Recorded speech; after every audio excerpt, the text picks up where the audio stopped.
So that's what I'm saying. The text is like an object. It's gonna change perspective based on where you're standing. I don't know. Hello?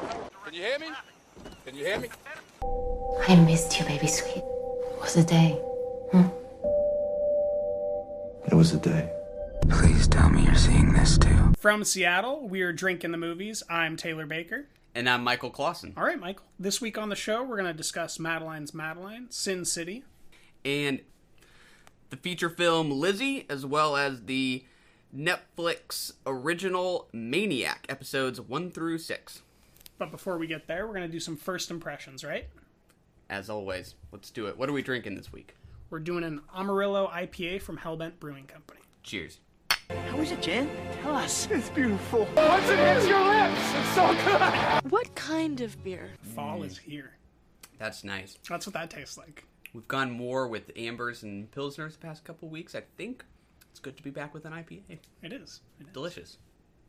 So we're going to do Under the Silver Lake and what's the other one we're going to do? Beautiful Boy, is that right? Beautiful Boy. That's right. Which one do you want to start with? I think we should probably go with Beautiful Boy because I think Under the Silver Lake's going to get us all amped up and ready to talk about Madeline's Madeline. Sounds like a plan. Cheers. Do you know how much I love you? I love you more than everything. Everything. Everything. Everything.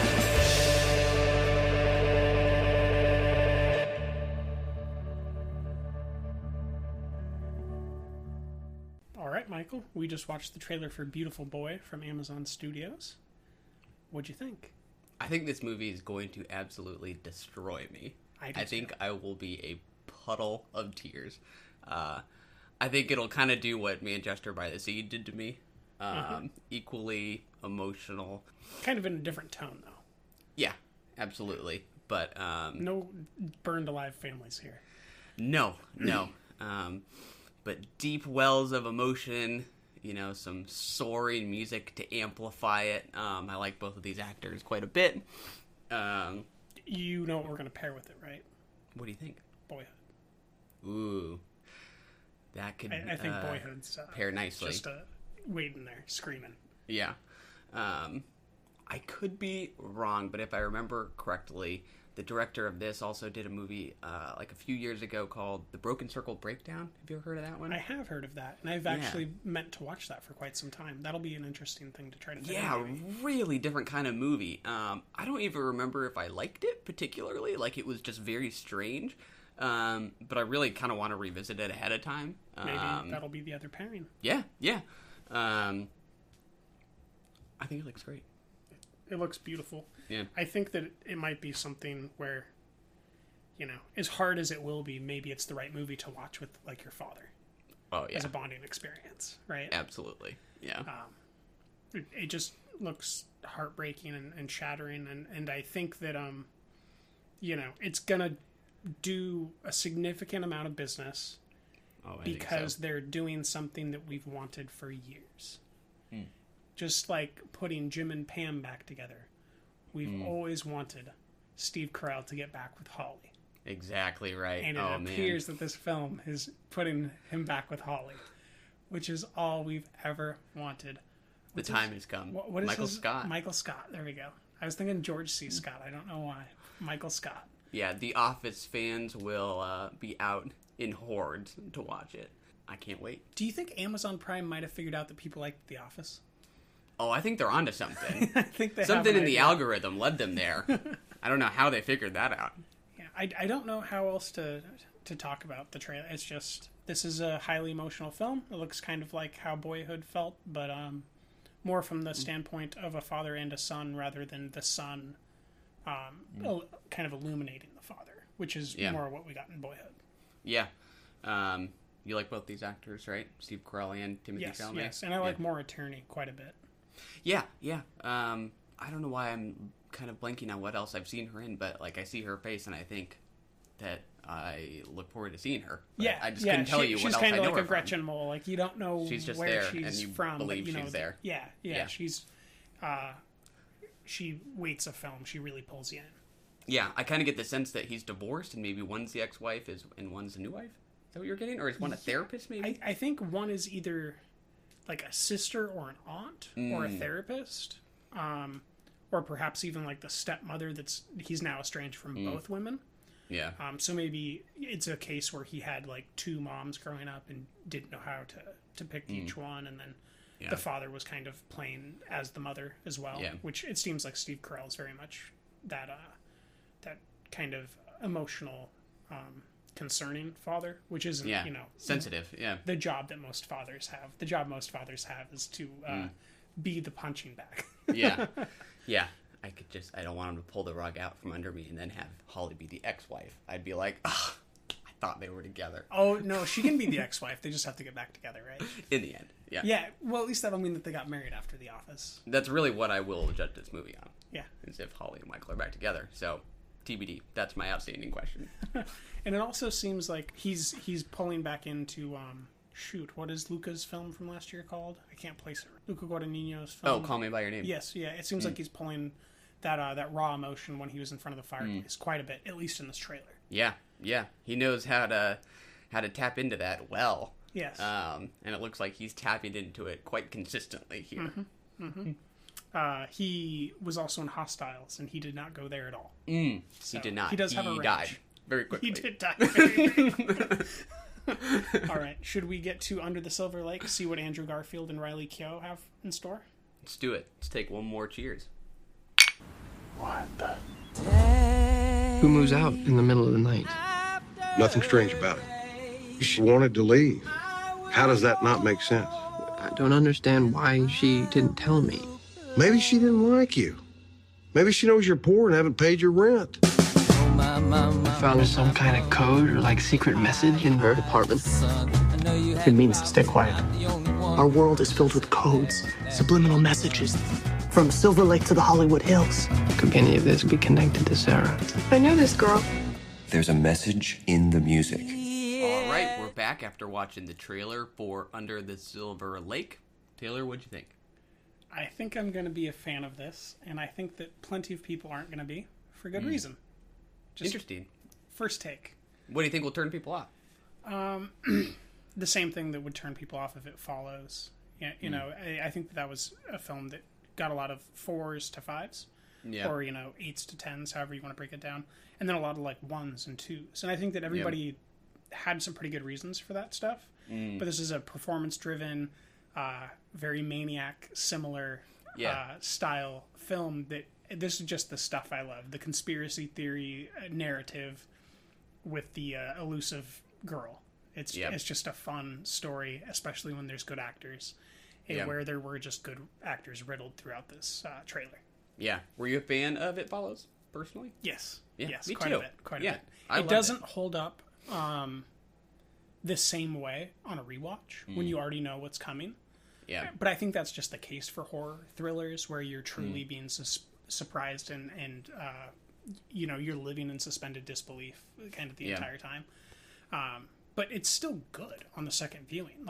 It's those wheelchair scenes where he uses the GoPro are just really intuitive and well executed. Yeah, I was a big fan too. And I was surprised when I first saw the trailer for this that it was as tonally kind of light as it is. I guess I was expecting him maybe just to continue in that sort of more brooding kind of mood. But I think it looks fun. I kind of expect to laugh. Really well cast, right? Yeah. I've been a Andrew Garfield fan for a while. I think I was particularly sold after seeing Silence. That was one of my favorite performances. But I think in... Did you see Hacksaw Ridge? I did, and I liked him there too. Yeah. Very good. Yeah. And we both like Riley Keough. Yes, we talked about that plenty. Yes, we do. I think it... and you mentioned Maniac. I mean, I do think it's a funny tie-in kind of stylistically. Yeah. With the, character trying to find the pattern in his world, searching for clues and codes. It will be a nice tie-in. And specifically Jonah Hill's storyline within the narrative of Maniac. But you kind of get the sense that Riley Keough is playing into her girlfriend experience performance. Haven't seen that yet. And then... I don't really remember seeing. This is kind of like Andrew Garfield as a dick or a private detective. Yeah, this kind of a neo-noir kind of thing going on. Also, just a paranoid teenager in love, but in his 20s instead, talking to his mom on a cell phone, writing down secret codes in pizza boxes, looking for deep meanings behind the Hollywood sign and inside of comic books off of the bottom rack. Yeah. So, if you had to guess right now, do you think she will be good or bad in the end? Will they end up together or won't they? What's your gut tell you? My gut tells me that the question will be refuted by the final plot. That he'll figure out that goal was never the goal along, and the goal was the journey, and needs to look at the bigger picture. Yeah. It felt very much like The Leftovers, especially when the hotel elevator doors open and they say this is purgatory. That's very much a Leftovers plot line. I don't think that he stole it or copied it, or perhaps he was influenced by it, but I think it's just kind of a commonality. Yeah. And then Grace Van Patten, another Maniac tie-in. Yeah, I like Grace Van Patten quite a bit. Yeah, I think you're right. It probably could take a cerebral turn. Yes. Maybe less literal than the trailer might lead us to believe. But whatever that means, if it does not, then I would say that he does not end up with her and he sees her dead body in the pool, Sunset Boulevard style. Ooh. That would be my prediction. Like that. I can already see the look of terror on his face. And perhaps he's the one that killed her. And he maybe doesn't even know it yet. Yeah. And wouldn't it be great if she was the one wearing the old man mask, playing the piano? I thought that was Anthony Hopkins. I don't know who it is. He didn't look great, so I was like, if it is, he doesn't look too good, but it was kind of a quick clip. Well, it was like the old man mask that we see in Suspiria.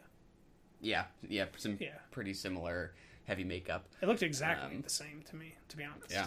Maybe this is a crossover. Oh man, could you imagine Riley Keough showing up at the Ballet Academy? I would love it. Let's call Luca. We have an idea. Dario, give us the license. Well, I don't really have much else to... I wish I had more to say about it, but it's really just, I want to see it. I'm kind of pissed that they put it off for a year. Yeah, that's interesting. I think we all read different things. I had heard that it was because early previews weren't great that they took it back to the editing room. You heard kind of the inverse. Yeah, I heard that the performances were so good that they wanted to release it closer to awards season. I love it. So it just leaves us right in the middle. Yeah. So I guess a closing statement would be, this is absolutely an A24 film, right? Oh yeah, 100%. I love that it said A24 when it popped up. Like, if you could get the best studio to make or to put out a film like 8th Grade and a film like this, it is A24. Mm-hmm. Oscilloscope's doing some really nifty things. The H brothers are doing some good stuff, but Legendary's kind of left the name brand production company search in lurch, and I think that A24 is really kind of a budding cinephile's best friend at this moment. Yeah, between this 8th Grade and Hereditary, right? Mm-hmm. Which we will bring up again when we talk about Maniac. Oh, interesting. I could see it. Can you? I like it. Cheers. I guess. Okay. We were in the car. Are you really okay? She thought my friends hated me. You're hurting your mother. That's fine. One day you'll live to regret it. Go to rehearse. Go to rehearse. Go to rehearse. What? Get out! No! Get Mom, out! We can go home. Out. You're not acting like yourself. You don't know myself. I'm trying to do something that's really hard. Do you feel safe around your mom? The mood swings. It can be so bad sometimes. Are you crazy or something? No, I'm not. Mom. I don't think I should be in your project anymore. Just really look at its face. Look at its face, really look, because you're going to become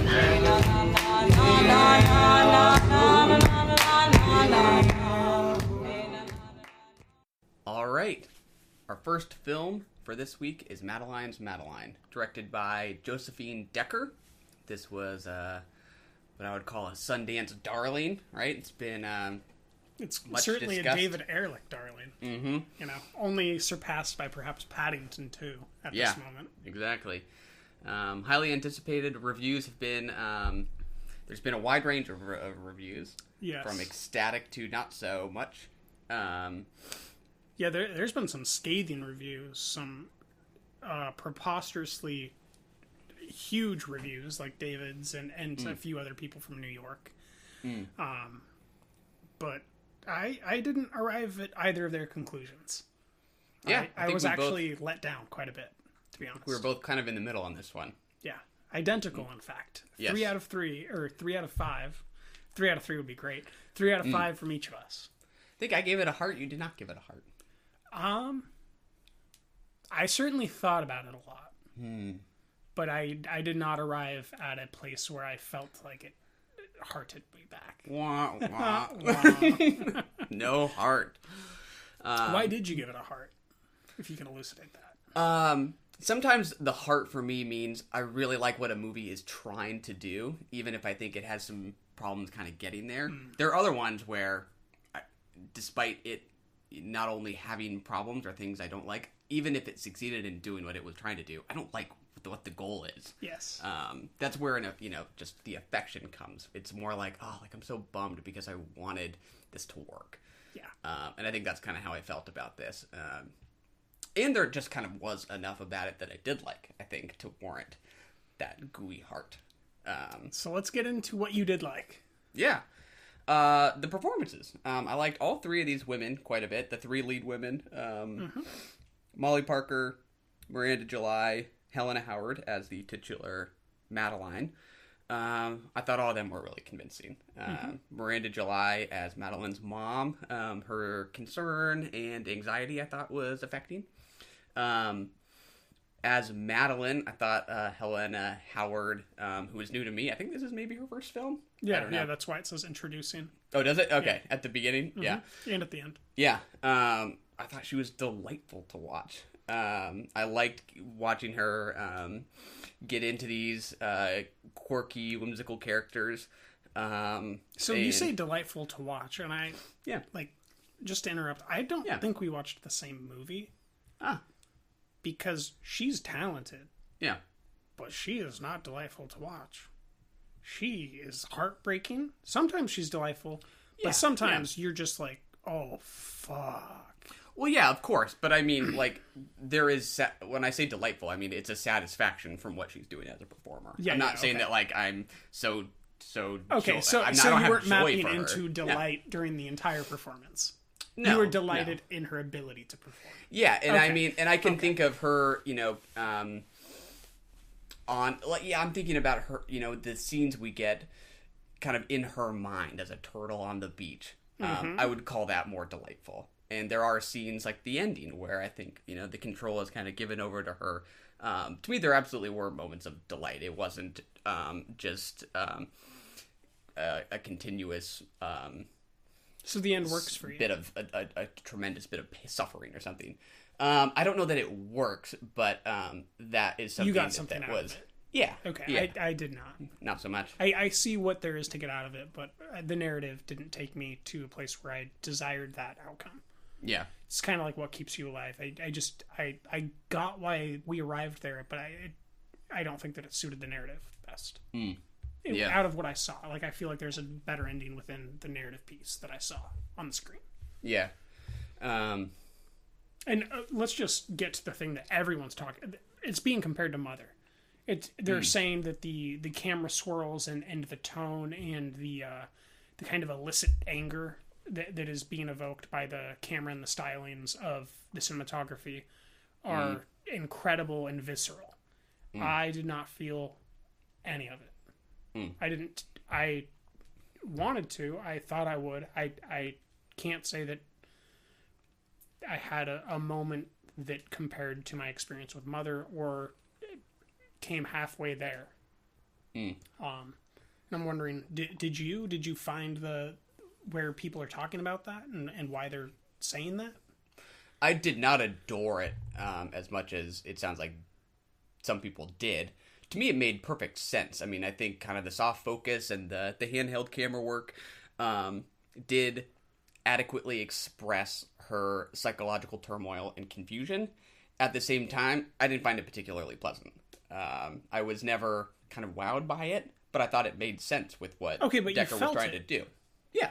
Okay. It was very clear to me, like, what Decker was trying to achieve. I agree. But you also have to kind of want to, like, return to the experience, Mm-hmm. or just get some joy from it. And I was like, I get it. Point made. But I don't particularly like it. You know? Yeah, I don't know. I feel like I'm kind of similar. It's like I had a separation from it. I got what she wanted to do. I feel like she did it. It just didn't work for me the way that she did it. And, you know, some people were disturbed by the film. Some people were I've read many reviews. Some people had to leave the theater. They were crying. Like, it was deeply affecting for these people. And I don't get it. Like, I don't understand. Like, maybe if you are a teenage girl, I can map on to how you're finding this experience. But if you're just a normal adult, regardless of your sex, I don't understand how you can view this piece and feel such a stirring range of emotion. In reference based to on the camera work specifically. Yeah.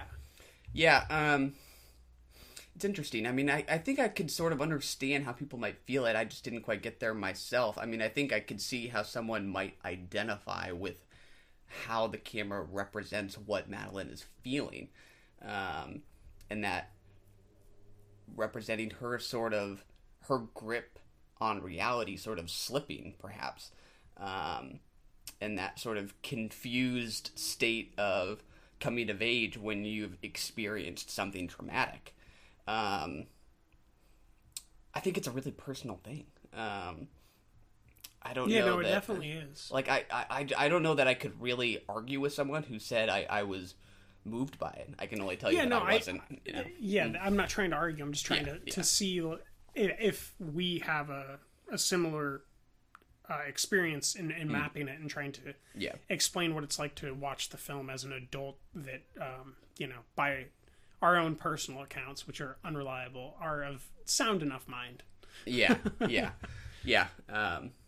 And just to clarify, when I use the word delightful, like, it is not in reference in any way to, you know, her trauma. Like, that is, like, absolutely upsetting and affecting. But I think, like, there were moments of her with the troupe getting into character. We get her in these mind, and, like, these are scenes of whimsy. And I think those are fun scenes. So you're not saying otherwise it would be unbearable. You didn't find delight in the kitchen scene with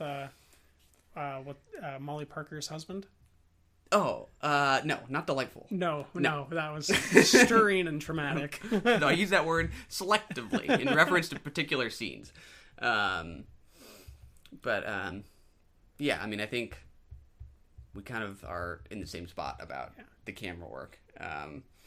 And, you know, I mean, I think there are really interesting things in this movie that I kind of kept thinking about, like how an artist, in this case a director, can go about telling somebody else's story, and sort of like what are sort of like the ethical issues with that. To me, that was sort of the most interesting thing going on in the movie, and it's simultaneously trying to put us in Madeline's head and see everything from her perspective. And I don't know that perspective really helps us, like, really interrogate, like, why it might be problematic for a director to try to do this kind of thing. Yeah, because she doesn't give a fuck. Exactly. Like, in a way, it's kind of uncomplicated, because Molly Parker's character is so obviously in the wrong. Like, there really isn't any ambiguity about it. Like, in a way, it would have been more interesting to me if she maybe wasn't so willfully ignorant about her exploiting Madeline. If she was perhaps thought that what she was doing was okay. Yeah, or something like that. You know, that would be a little more interesting, where... Right, and that's the argument, is that Madeline might be finding it therapeutic, even though Molly Parker's unaware of it. Yeah. So it's like the ideas were kind of floating in there, but I don't know that it really kind of wrestled with them in the way that I wanted it to. Yeah, I didn't wrestle with any of the ideas. I mean, plain and simple, there's one perfect piece of performance in this film, and it comes at the end when she's acting as if she is her mother. And it is just, that is a heartbreaking scene and also an incredible scene. And that's the scene that basically says, I'm here to stay. If I develop, I will be a star. Yeah. Yeah. Yeah, super affecting moment. But yeah, I think about the scene when they're doing like press photos for the show. Yes. And the sweater. At first it's just Madeline and another co-star. And, you know, there's something about a blank stare that can be surprisingly affecting from the right actress who knows how to do it, and sort of just the emotional vacancy when she's just standing there kind of getting this direction. And then Miranda July is brought in. It's really hard to watch, but here's her snack. I was moved by. She wanted you to try to give it to her. Yeah, painful, but I thought Helen Howard was good there. I felt like the film suffered from too many voices. There's, I think, 5 writers attached to the project. Oh, I didn't know that. And I couldn't tell you that there's really a storyline that follows. You know, in my Letterboxd review, this is just me remembering it and abbreviating it. But basically, my biggest criticism is when you make a feature film about nothing other than a performer and their performance. Is a feature film truly the best way to present that narrative? And I don't think it is. I think that this is a really good example of why you need shorts. Like, shorts need to be more respected, and they need to be circulated more. We need to see more of them on Netflix. We need to see more of them on Hulu. We need more on Amazon. Like, shorts are a legitimate form that I want to see more of. And I think that if you take certain scenes from this and you assemble it as a vignette of shorts, it is a much more affecting piece than this feature film that you had to sit down in the theater and watch. I think it was an hour and 47 minutes or something like that in a row, where it loses its pace. It gets in its own way. Yeah. And it has a disjointed voice. Whereas if you have clear vignette assembled pieces that are shorts, the disjointed voices are forgiven because you are already interpreting that into the form to begin with. Yeah. That's interesting. I hadn't really thought of it as what it would look like in the form of short or shorts. Yeah, I think just because I was particularly interested in Molly Parker's character, that I was interested in it as a feature that could have looked at their relationship in a more interesting way. I mean, to me, that is just a fascinating question. Like, how can what is the right way for an artist to tell another person's story? How do you kind of... compassionately. Yeah. I mean... authentically. But I think that's easier said than done. Yeah, but I mean, if we're going to ask the question, I don't think it's really... I think it's fascinating how you can express the negative manifestations of it, but I don't think it's that hard of a question to answer. Like, I think that you do it compassionately and you do it authentically to the best of your ability, and if you fail, at least you tried your best. And you don't come at it from a negative mindset. You come at it from trying to be positive. I would agree. It might not be a terribly hard question, but I mean, I guess I would say, like, that's some of the great movies I don't know what that are about really hard questions. It's just about answering them regardless. It's about how you kind of illuminate the answers. Yeah, right. Like the opposite of what I'm saying is Apocalypse Now, which is a fascinating, affecting film. Yeah. Who are directors? Hitchcock, right? Hitchcock's a nightmare to his actors and actresses, specifically the actresses, especially if you're blonde, right? Yeah. And he made great films. So there's definitely, I guess, a history that could be curious or interesting to explore. I just didn't arrive at the interesting or interested part of it. Yeah. Did you like the other actresses? I mean, I guess. Which other actresses? Molly Parker and Miranda July. Yeah, they were good. With them. Yeah. It's just the narrative didn't work for me, and it detracted from everything therein. Yeah. If I isolate performances, I mean, that end scene where she is pretending to be her mom yelling at her, that'll definitely make my top 10 female scenes of the year. Yeah. But the reason that I don't know how high it'll go is the narrative buildup detracts from that performance. You know, I'd rather watch 5 versions of her performing like that. Yeah. And that's because the narrative wasn't strong enough to be interested in every other facet, besides like her kitchen interaction with the husband, or when she rips out her mom's hair, which is just a singular moment, on the street when she encounters the bum and then begins to act like him. She segues further down the road, across those blocks and sidewalks. And then the beginning I thought was really, really dull. Just the intro and first yeah, just like the first 30 minutes was just mostly dull. Yeah. I don't think that they got enough. I don't think they had enough reason to have it, if that makes sense. And that disjointed narrative voice. Once again, 5 writers is way too many writers for a movie like this. That's interesting. I mean, we came out the same score, but I think we just enjoyed different parts. I think I was okay at the beginning. I mean, I was intrigued by these characters and interested in getting to know them more, and then was maybe more kind of disappointed in sort of the focus of the narrative, not the camera, as well as the camera, I guess. I absolutely agree. So what I'm saying is in circumspect. So after having watched the entire film in its length and knowing the strengths of it, especially the ending, or where I think it should have ended, which is kind of at the end of her or near the end of her performance, after a small dialogue at the end of it. Yeah. I was able to see how wasted that beginning was on where you arrive emotionally. And it's not that I think that the beginning is a complete waste, but I think that where there's 30 minutes, you can boil it down to between 12 and 18. Yeah. Just could have been tightened up. Yeah. Yeah. Too many cooks in the kitchen. Yeah.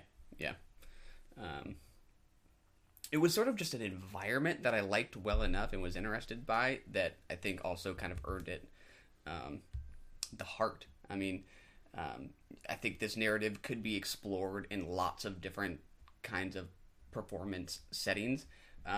This kooky experimental theater troupe I thought was fun to watch. I was having a good time watching these people do these kinds of bizarre character exercises. And sometimes that's enough. For sure. You know, it's the environment that the characters are inhabiting, regardless of where the narrative kind of twists and turns, that just kind of keeps you in the world and enjoying the experience.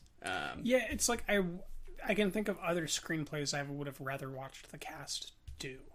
You know, like I'd rather watch them do A Midsummer Night's Dream with that cast than I would rather watch that movie with that cast. Yeah.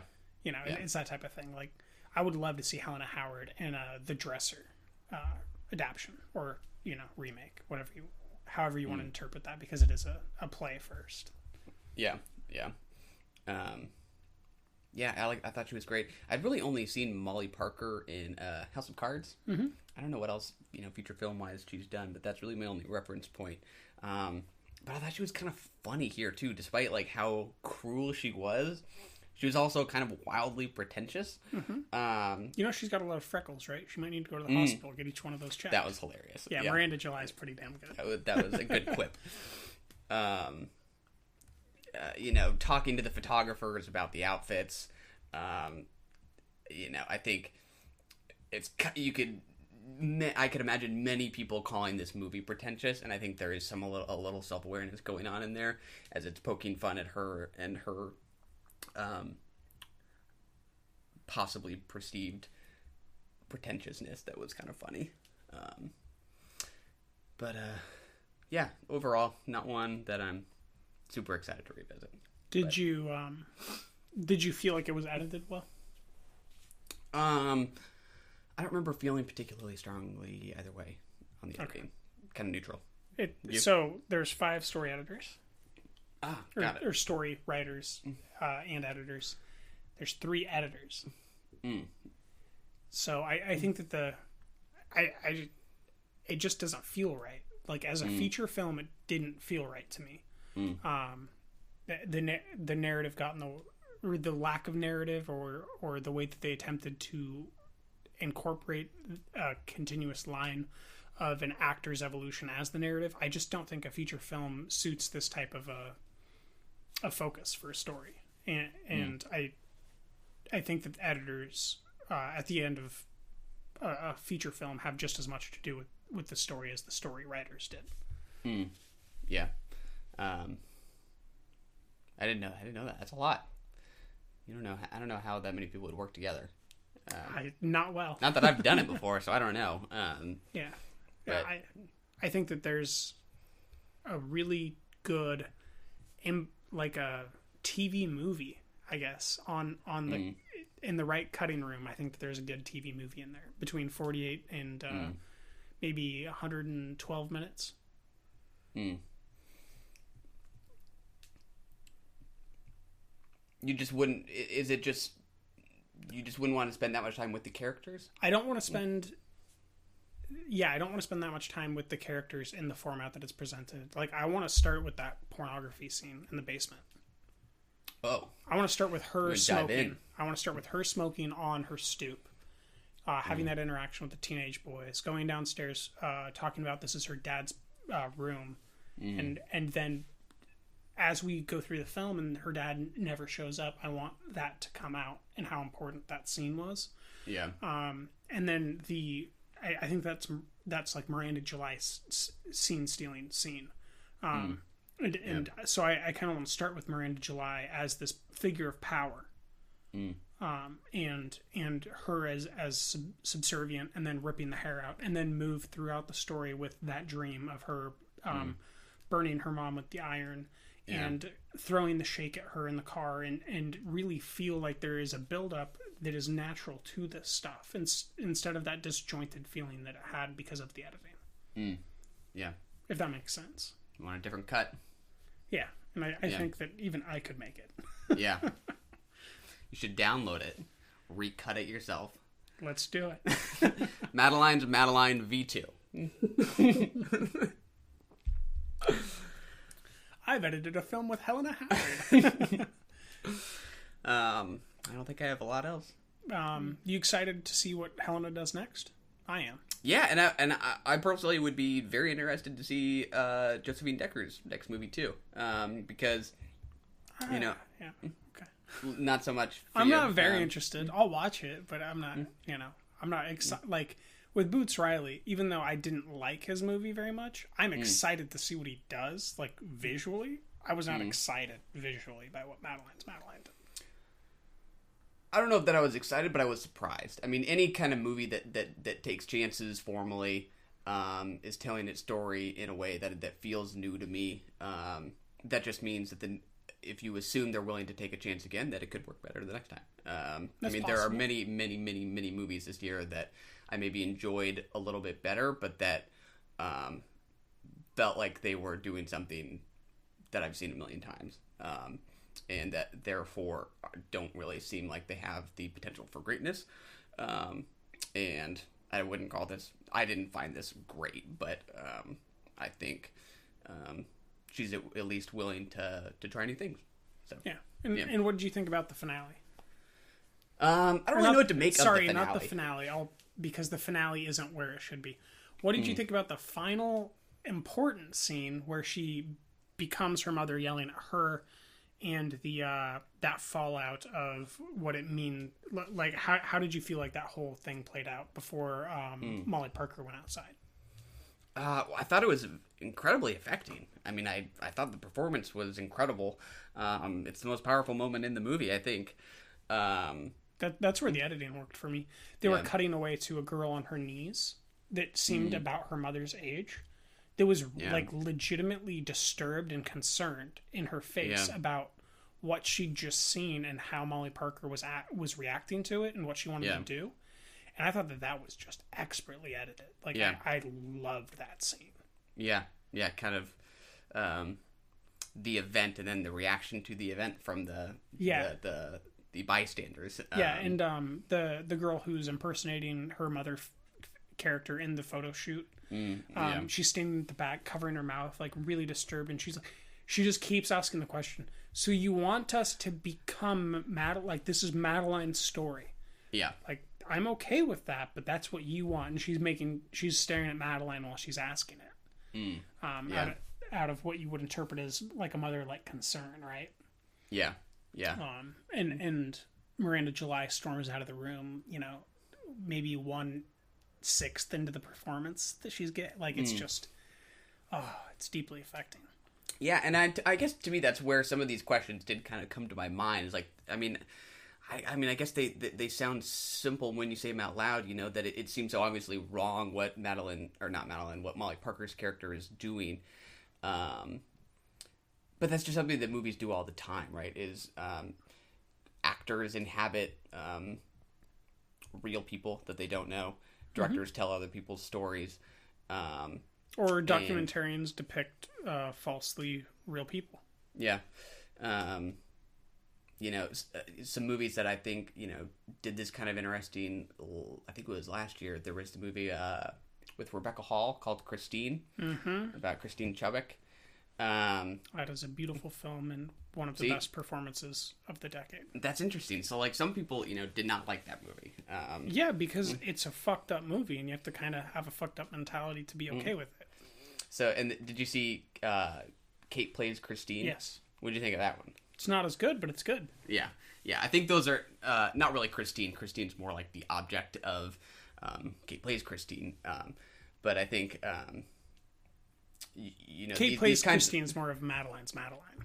Exactly. These movies are kind of in conversation about sort of the problematic nature of actors inhabiting other people. And I think that's why a lot of people found Christine disturbing. Or at least just of the critics that I read. Hold on. So you or critics found Christine, depicted by Rebecca Hall, to be disturbing because it was an actor portraying someone who's mentally ill? I don't know that I really have this is not like a hill that I'm willing to die on or anything like that. But I mean, that was a very common position of just the critics I read who felt that's stupid. That it was an exploitation, you know, of what happened, and that that's stupid. To inhabit that character in the fashion that she did was ethically questionable. Okay, then Anthony Hopkins is ethically questionable, right? What do you mean? Silence of the Lambs, Red Dragon, etc. Right, like murder and suicide from mentally ill people then is morally questionable for actors to inhabit, and I think that's to limit freedom of speech, freedom of expression, in such a way as a critic, I think is morose and deplorable. That's just disgusting. Well, I don't think it was about limiting free speech. I just think that's what you do by saying that something shouldn't be done. I didn't say that. No, they didn't right? say that. Oh, okay. The question is, how do you do it compassionately? And some people found it compassionate, some people did not. How do you not find Rebecca Hall's performance compassionate? Within the narrative compassionate? I don't remember the specifics, and not to just, you know, take myself out of the argument, but you know, I just meant to bring it up as a point of reference, as a conversation between those two movies and about that particular performance that I think Madeline is similarly interested in about sort of the problematic nature of performance. That's all. Yeah. Many people loved it. I'll die on a hill defending Christine. I don't think that the narrative does anything deplorable. I think that the arc that Rebecca Hall is allowed to give that shows the slow loss of her character of Christine, and how she kind of begins, similar to Jonah Hill's character in Maniac, to question reality, and her emotional experiences within it are very touching, beautiful, and authentic in a way that I'd be happy to defend and die on that hill. And I don't think it was necessarily people having a problem with Rebecca Hall or what she did, but it is about you know, a director's choice to put her through the motions that she did. I mean, I think people agreed, or from what I recall, I mean, I think that was a pretty highly praised performance. Yes, but the choice to tell that story and what sort of questions it raised. Oh yeah, people. I'm sure that the people that had a problem with Red Sparrow had a problem with that. You know, putting yourself putting a woman in a situation where she is, you know, a victim. I think that a lot of people have problems with, and I think that what you're missing is that these women that are doing the performances are incredibly strong and durable and very talented. Yeah. I mean, I think the lines get blurry when it's a real event. Madeline is fictional. Yeah. I mean, it could be grounded in something. I don't know. I think that what I heard briefly was that Josephine Decker was kind of pulling from her or Helena Howard's experiences and kind of creating the Molly Parker character. I can kind of see that. Out of that. It feels sort of in reference to reality, you know? Yeah. So I wouldn't just say this is made up or anything like that, but... Yeah. Maybe that is interesting to consider, like, if she did that on purpose with Helena Howard to make it a joke so that Helena Howard would feel more comfortable doing this performance and being in the know on the fact that it is a joke and kind of making fun of the truth of what is happening so that she could be more comfortable as a performer. Yeah. That it's more interesting to think about what's happening behind the performance to get us to the story about the performer and the director than it is to think about what's within the narrative. I'm confused. We need charts immediately. Let's put on some masks. So anyways, I Will Die on a Hill for Rebecca Hall's performance there. Yeah, tangents. That's what we do. She's equally good in Joel Edgerton's film The Gift. Just gonna throw that out there. Good movie. So yeah, we were talking about Helena Howard. Interested in seeing what she does next.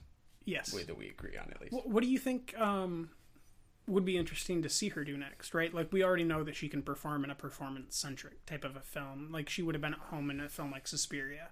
Mm-hmm. But what do you think would be interesting to see her inhabit? I could have seen her in like American Honey. Maybe that's probably just because I think she looks a little bit like Sasha Lane to me. Yeah. That's probably why that's coming. And you to just want to name Riley Keough films. That's probably it too. I don't know. Anything come to mind while I think? I'd be interested to see her honestly in like a sitcom format, like as a love interest for someone in a television show like Arrested Development or something.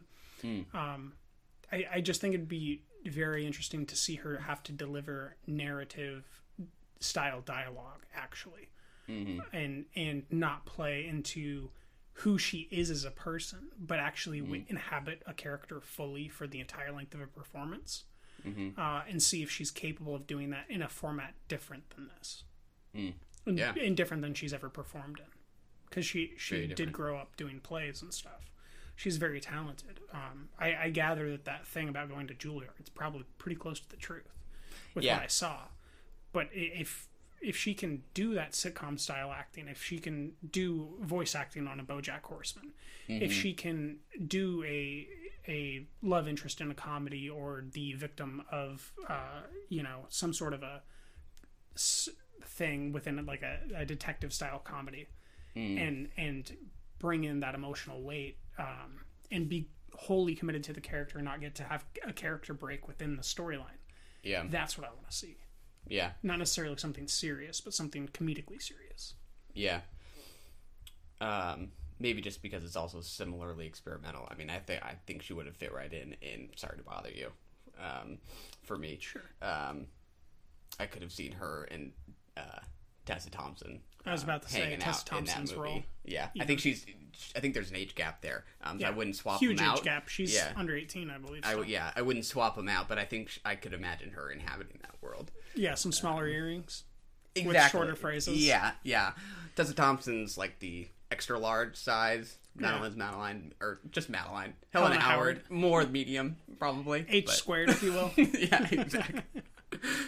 Too many names. I think I feel good about what we've said about Madeline's Madeline and how well I've defended Rebecca Hall. So there you go.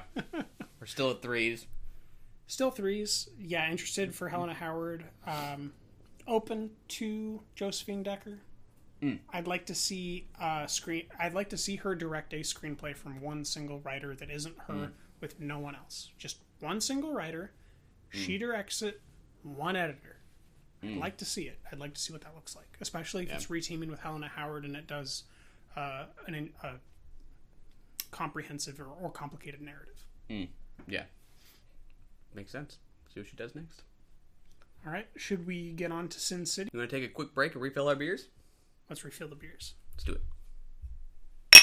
People are going to know we just cheers empty glasses. Let's get to Sin City, Michael. Most people think Marv is crazy. He just had the rotten luck of being born in the wrong century.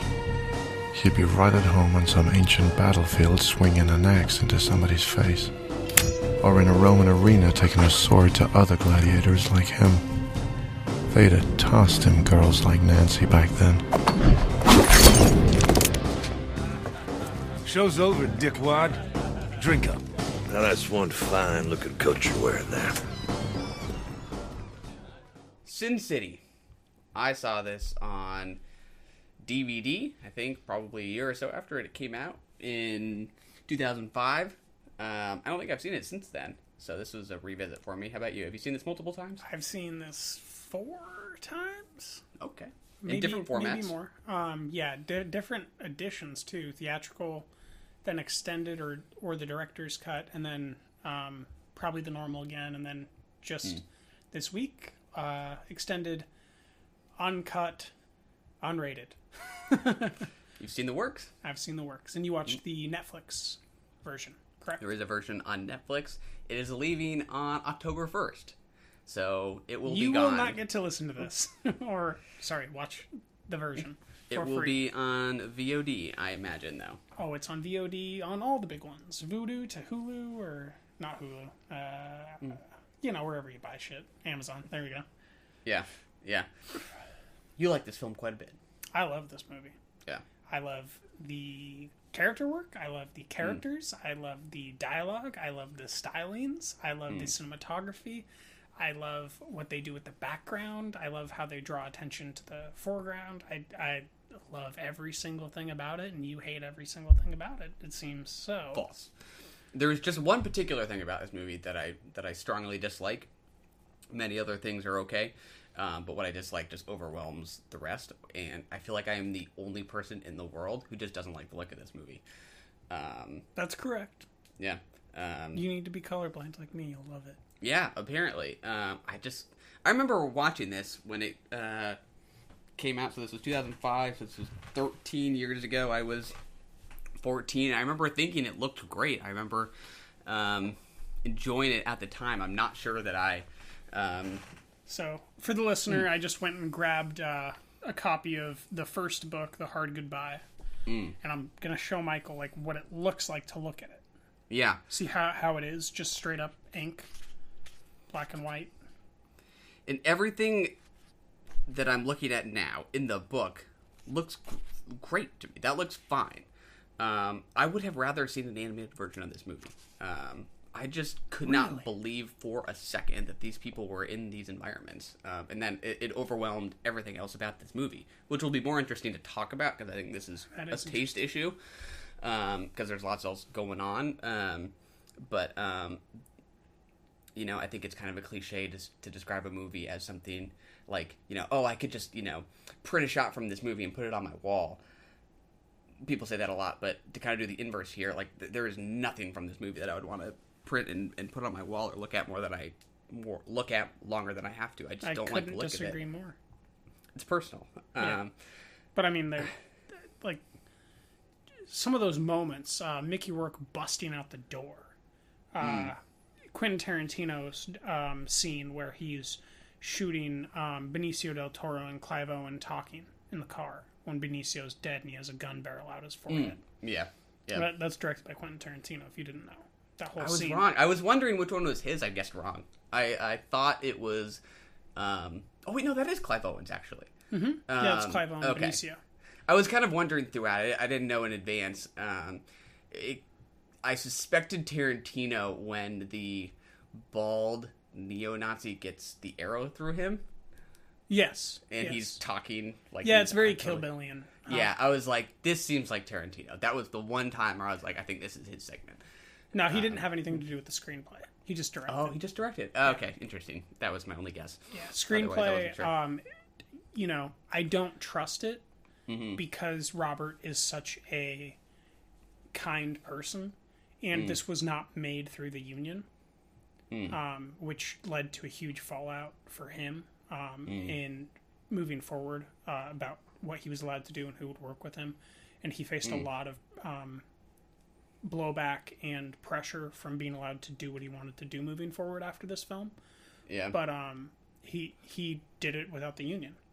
And it's Frank Miller's directorial debut. I don't know how you count that. It's kind of like Quincy was just released on Netflix, which was a film from a filmmaker who's made one film before this, co-directed it with Rashida Jones, and it's her first film. So to me, I count that as a directorial debut in my nomination, or the way that I rank directorial debuts on the year. Say that again. What movie was it? Quincy, about Rashida's father, Quincy Jones. Yeah, cool. And so this is Frank Miller's first film. He goes on to direct two more.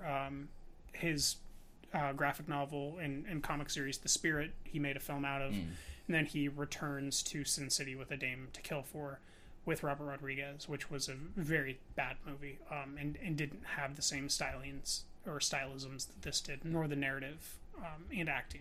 Yeah. Kind of dragging it through. But, shoot, I interrupted you, didn't I? Where were we? That's okay. Yeah, I mean, similar to a lot of CG movies today, even something like Paddington, which I really liked. A key part of my enjoyment of any movie is sort of just being able to believe that the characters and the actors inhabit the world that they're in. That's why I have, like, if I have one gripe about Paddington, it's that it's something about his texture relative to the world around him that's a little distracting for me. Didn't see it in theaters?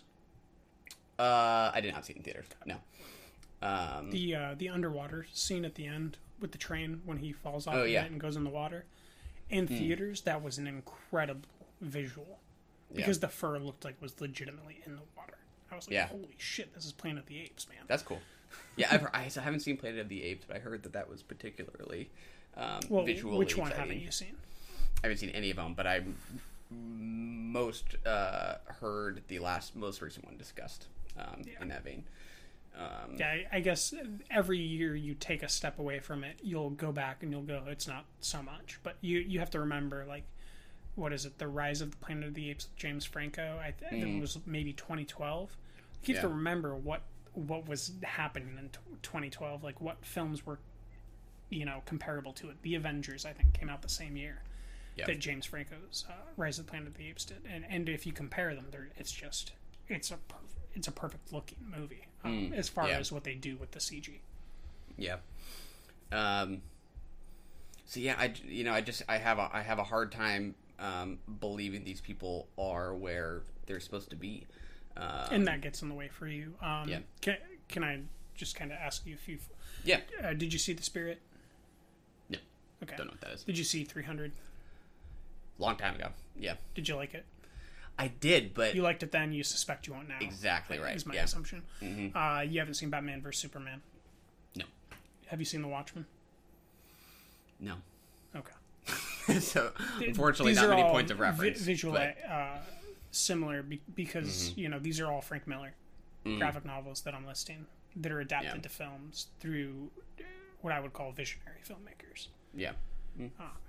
We probably just separate here. I think that you're a lot more enamored with what the camera does within an actual physical location, and I'm more enamored with what the lens can do to make me transport myself into a frame of narrative. Yeah. That's fair. It just looks too much like a video game to me for a lot of it. Even when you're looking at the actors' faces.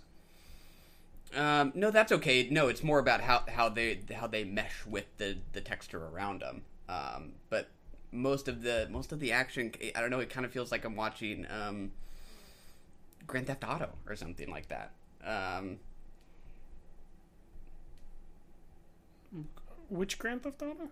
Oh, I cannot tell you any of the versions. There's probably 10 Grand Theft Autos by this point, right? Okay, so not the most recent Grand Theft Auto that looked really, really, really good when it came out.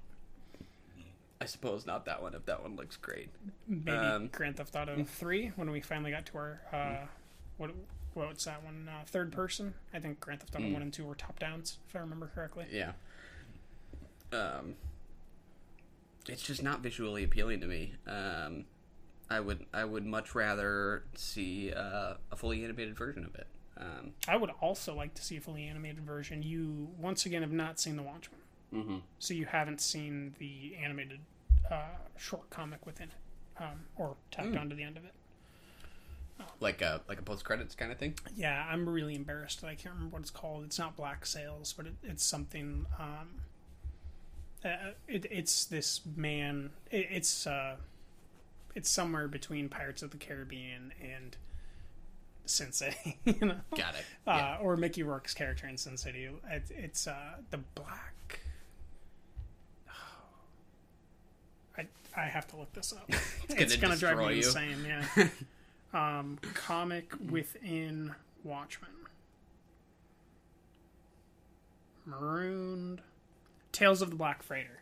There we go. Tales of the Black Freighter. There's a short animated film that they made for it. I don't remember if they released it in theaters, but it's in the extended Blu-ray. Narratively related? Yeah. It's okay. It's narratively related because Alan Moore is a genius. And also, like, when I'm watching this movie or when I'm watching Watchmen or 300, I'm taking into account the context of the narrative and the transition of comic. And I like when I watch Sin City, I feel like I'm reading a comic book visually.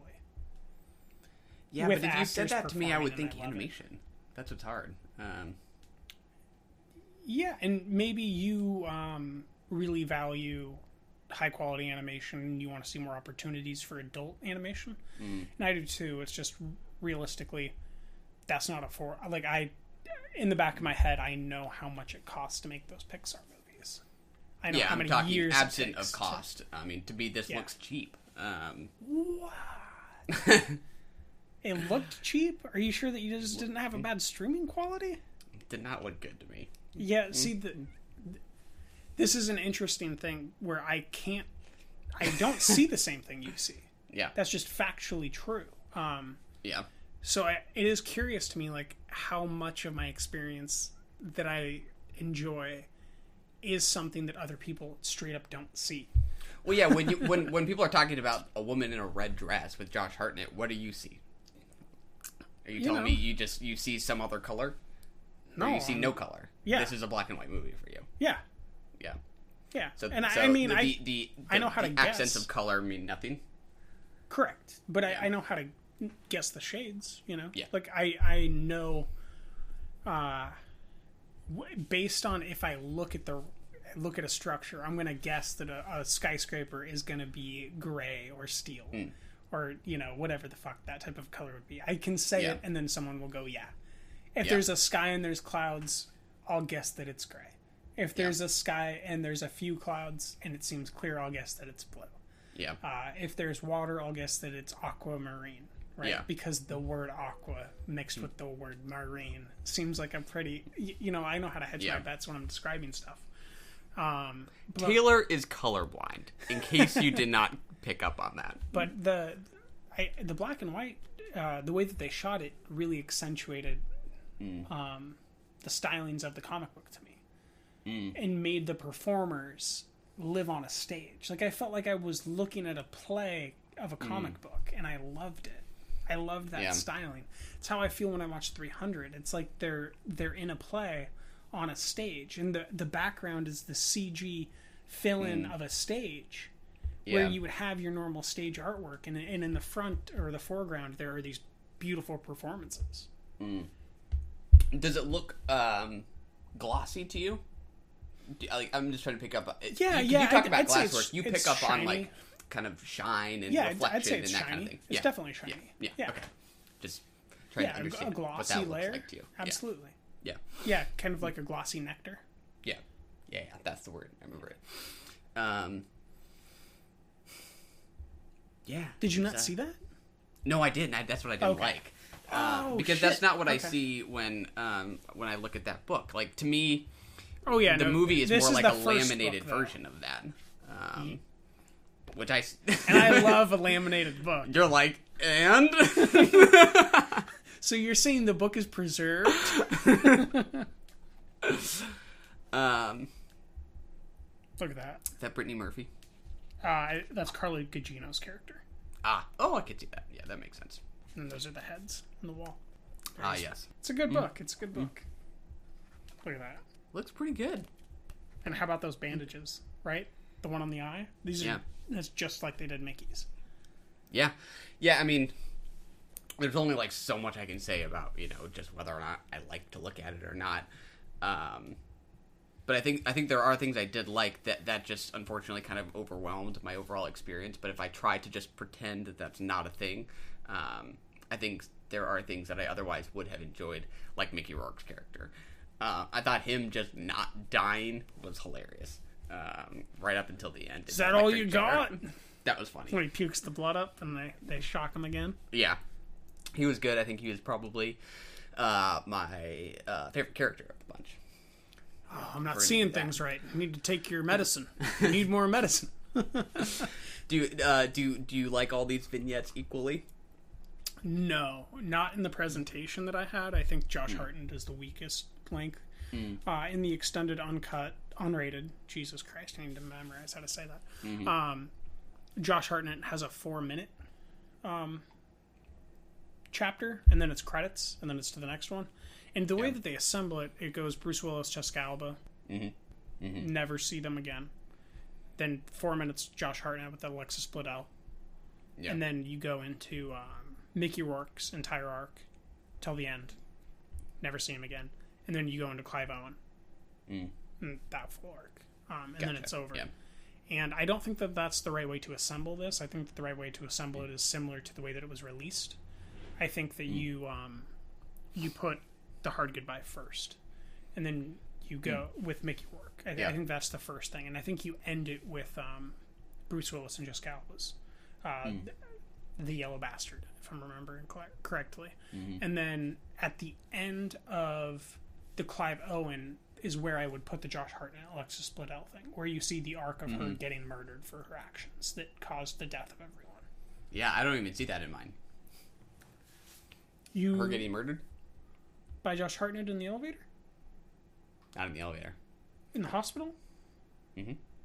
So mine starts with, at the beginning of the film, Josh Hartnett is on the roof with a woman in a red dress. Yeah. He shoots her. And what's the end?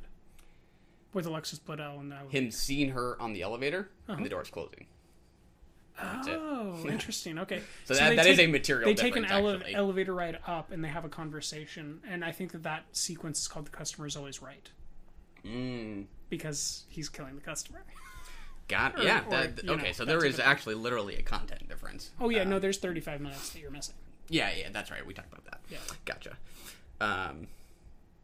Yeah, and you prefer some over others? Are they all pretty similar? I mean, Bruce Willis and Jessica Alba are incredible together. That's just a favorite. Fun. Mickey Rourke is amazing. Clive Owen, though, brings this Children of Men period of time where he's just at the top of his game. I can't say that I liked one more than the other. I can say that I'm more passionate or compassionate to The Hard Goodbye than any of the other stories. Because it is that neo-noir, right? It just is. And I love the Arnold Schwarzenegger character trying to find revenge. Yeah. So the way, I kind of think of this movie in my head is as a sort of classic 40s noir meets a Tarantino-esque aesthetic. That's really my only kind of way of conceptualizing this, because I don't know Frank Miller. Like I don't know. And how you to don't kind know of Rodriguez. Right. I don't know how to kind of put them into that equation. And I kind of realized, I think, as I watch this, especially, how much I prefer in the golden age of noir. Of those movies that I really like, it's usually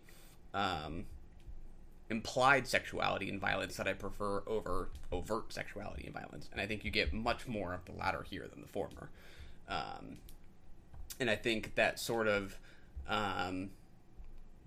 left less to my imagination for me when I think of it as a noir, that maybe detracted a bit from my liking of it.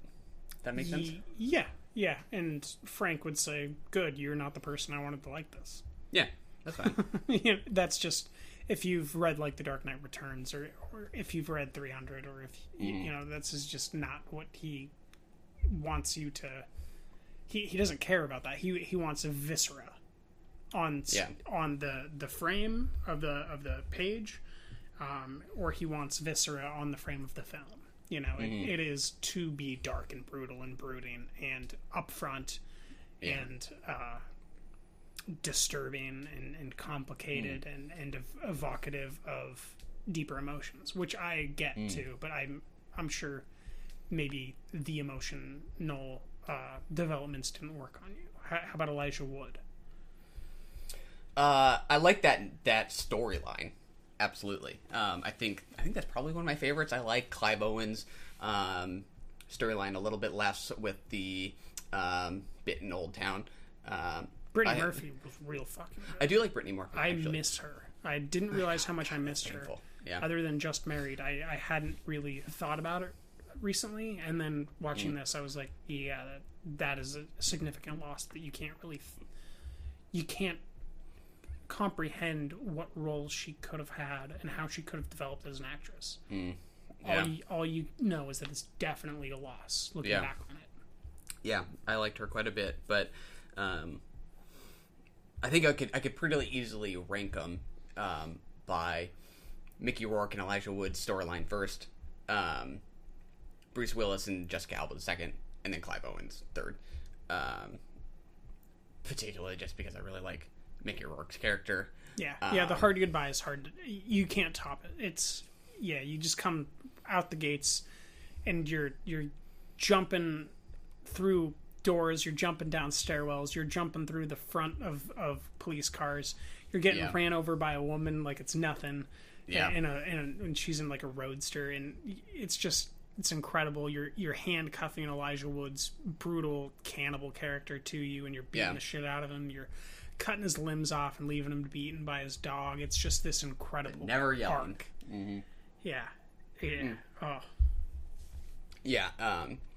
To me, as two people against each other, his nimbleness versus his just brute strength is a fun contrast. Yes, it is. I had a little bit of trouble kind of connecting with Clive Owen, but I like Benicio del Toro in that.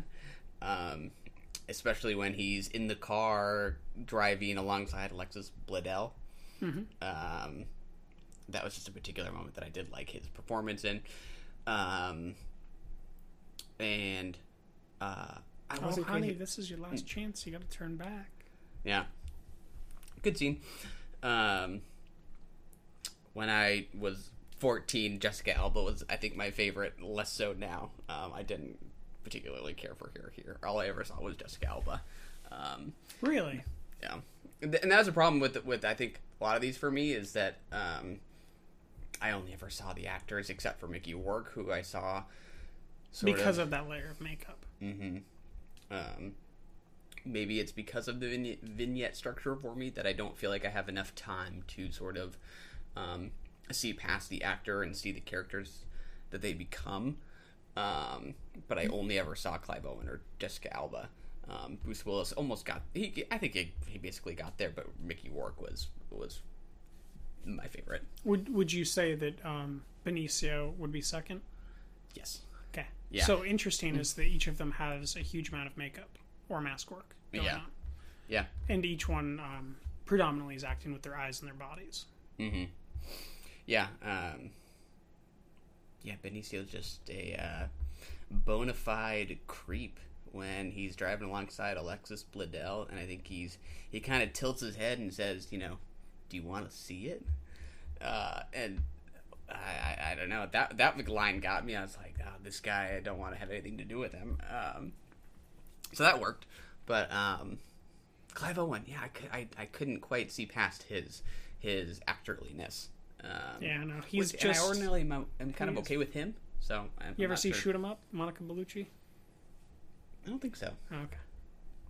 Is that it's older, right? I kind of remember that name. Yeah, it's like 2008, 2009. Yeah, maybe 2007 even. He stabs some guy in the eyes with carrots. It's pretty funny. Yeah, because carrots are good for your eyes, right? Yeah, yeah. It's very much like a pre-John Wick type of a film, trying to hit that genre audience. Yeah. Clive just works for me, especially as a narrator. I jumped out. When I jumped down, she tried to stop me. She yelled, "Stop!" She yelled, "Stop!" Right, but she's really yelling, "He's a cop! He's a cop!" Yeah. So that unreliable narrator play, I think, was really, really good. Very noirish. Yeah. Yeah. What was that? Wait, did you watch the same thing I watched with the unreliable narrator? Is like a character being developed? Oh, I watched this piece of shit. Oh, yeah. No, you didn't watch it. It's a Stan Fogelman movie called Life Itself. It's just terrible. Oh my gosh, there's a narrator in that? Oh, it's an unreliable narrator. That's the whole premise of the film. Terrible. And it starts out with an unreliable narrator that is not the true unreliable narrator. It's just a nightmare. Yeah, I think I heard that the per theater average for that last weekend was like $500. Ooh. Pretty bad. Yeah. But anyways, before we hate on that. You haven't even seen it. Yeah, exactly. I'm just not optimistic. That's how much you hate it. That's how afraid I am to watch it. Yeah, you can trust me. It's not good. I promise. What else? What do you got? I mean, I've got a lot, but you don't like quite a bit of it. So what?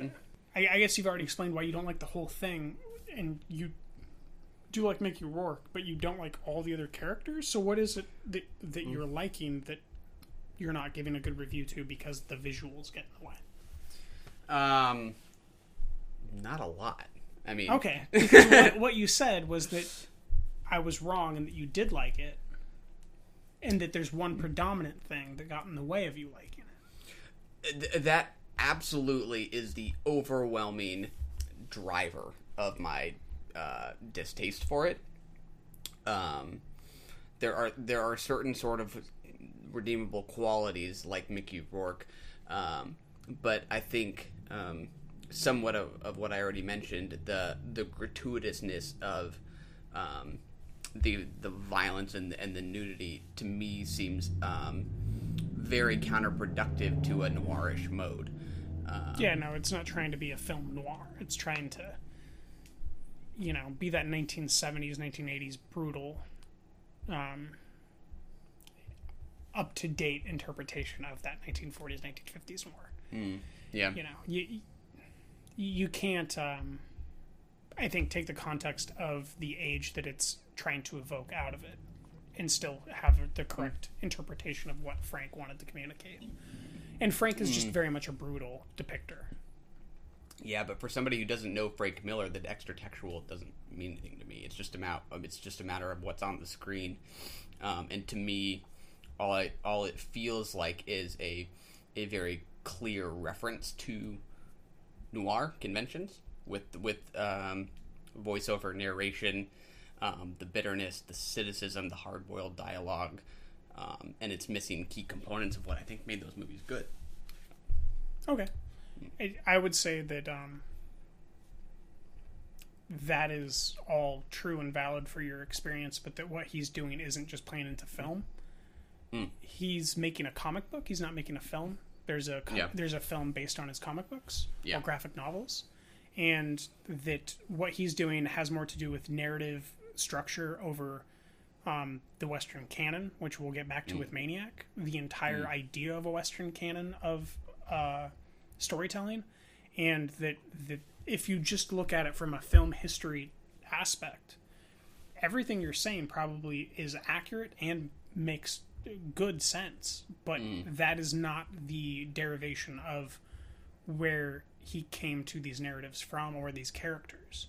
he was influenced by those things that you're mentioning, but there's a lot more to it. He's going to be more influenced by Batman or by Stan Lee's comics and by what they're not offering or what they are offering and what's going on in the world and, doing those vulgar displays of free speech and freedom of press that were really wrapped up at the time, that he's coming at things from a standpoint that are just hard to, I think, put into context if you just look at it from a film perspective. And I think that you were much more drawn to film history, and I'm much more drawn to extra textual narrative history, perhaps. Well, let's go there then. Extra textual history. I mean, it sounds like what you're referencing when you say freedom of speech. That sounds like more of a cultural reference than a comic book reference. Yeah. What do you see when you say freedom of speech? What vignette or what? Frank Miller depicting dead heads visually in his graphic novel.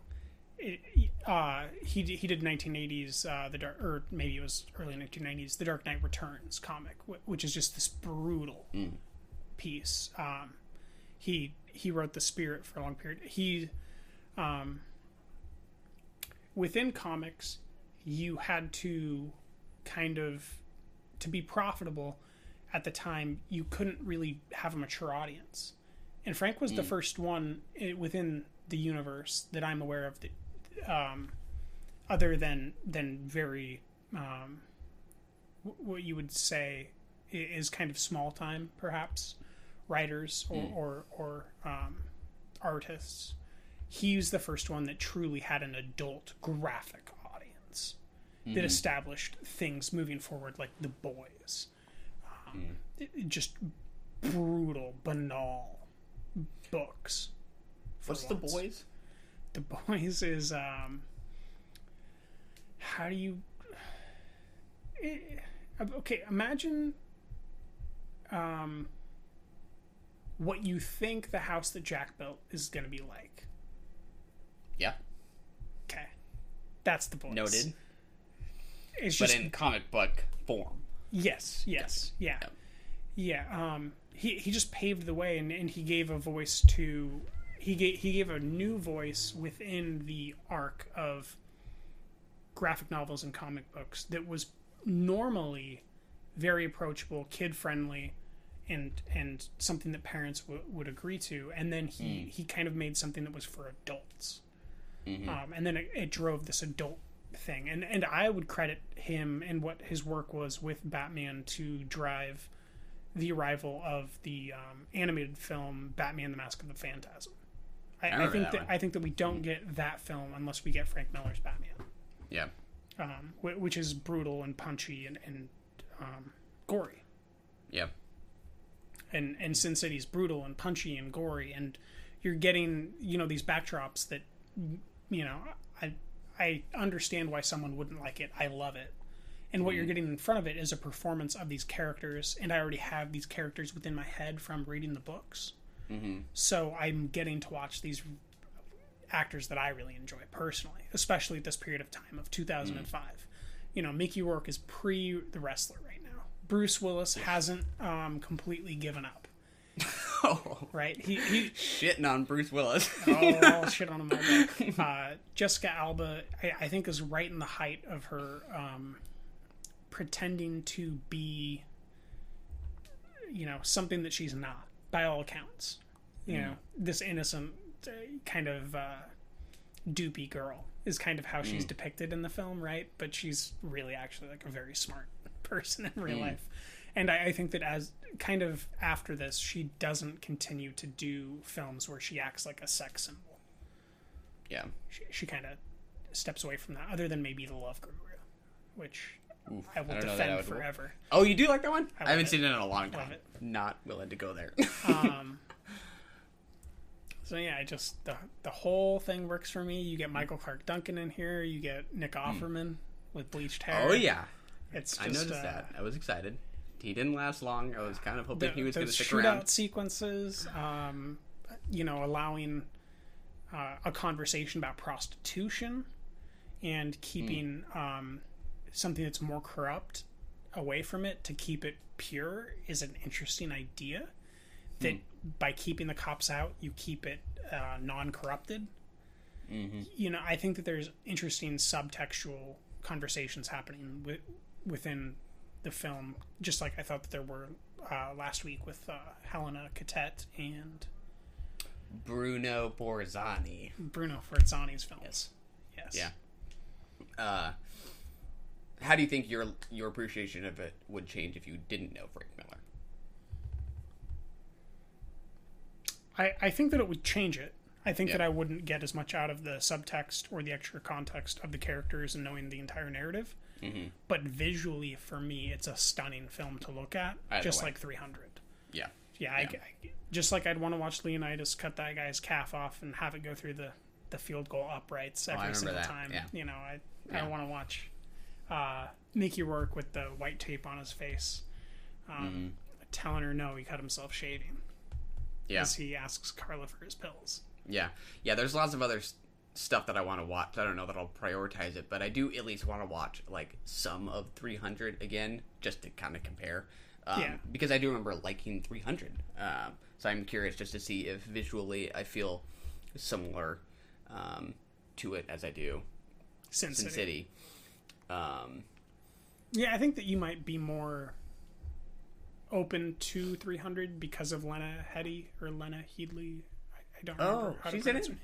Okay. Yeah, she plays the queen.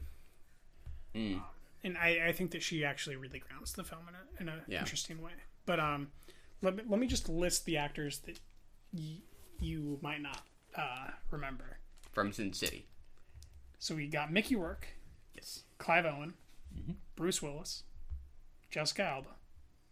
And then the gal who shoots the arrow is Devon Albee. Mm-hmm. I don't know if I've ever seen her since, but she was really good in this movie. Mm-hmm. Then we get Alexis Bledel, Elijah Wood, Josh Hartnett, the power figure, Powers Booth, Rosario Dawson, Benicio del Toro, Michael Clark Duncan, Tommy Flanagan, Carla Gugino, Brittany Murphy. If you listed that cast with any other movie, I guarantee you would like it. Tommy Flanagan is the only name I don't recognize. He's the explosives expert. He's an Irish American with a huge scar on his face. I do recall. He is from. He's best known. I don't remember his character's name, but that Charlie Hunnam, Sons of Anarchy, FX show. I think is kind of his biggest role. Gotcha. And he's probably in Peaky Blinders too. Yeah, this might be a personal thing, but to me, this sort of has what I would call the Lincoln problem, where when I watched Spielberg's Lincoln with Daniel Day-Lewis, that was a star-studded cast, and I felt like many of those famous celebrities had enough time to disappear into their roles, and I only ever saw the actors, and I think I had the similar experience here. Didn't happen to me with Lincoln. I couldn't tell you Clive Owen's name. I couldn't tell you. All I think about is Clive Owen. I don't think about the character now. But I can imagine feeling very differently had you read the book or been familiar with the comic. And like that is like that's a really special thing. Like when you love a book and you feel like its aesthetic has been fairly and more than fairly brought to life on screen. I mean, the guy that made it directed it. Yeah. Or co-directed it. Yeah. But it didn't... I mean, like, all the problems you're listing are the problems I have with The Dame to Die For, or Dame to Kill For. The follow-up to this. Gotcha. So, the sequel. Yes. Yeah. Which came out like a few years ago, right? 2014. But did not do so well, correct? I would call it a piece of shit. Yeah. Just to be charitable. Equally star-studded, right? I feel like it had a big cast, but somewhat. It just this is really dense. I'd say. Like I didn't even get to Nick Offerman's name on that cast list. That's just the biggest cast members I wrote down, right? Yeah. Whereas it's kind of front loaded with big names, but if you actually look at screen time, they're not really there. Yeah.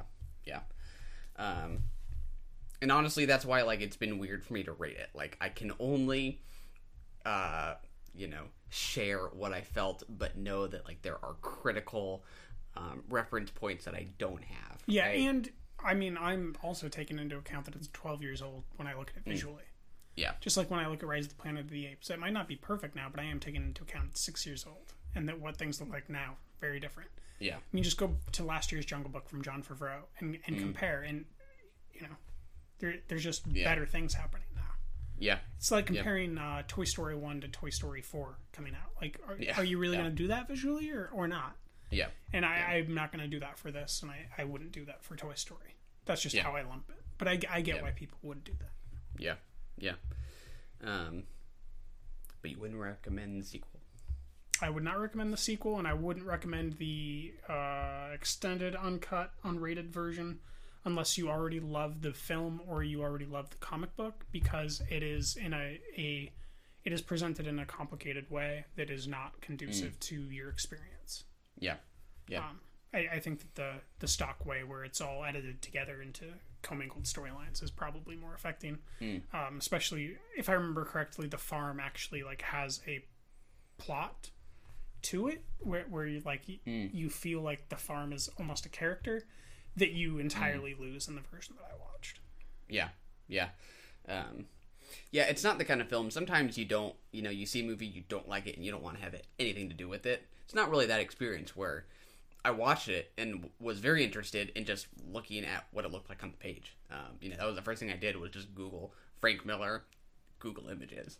And that was enjoyable in itself. And you saw him in his hat? Yeah, exactly. Yeah.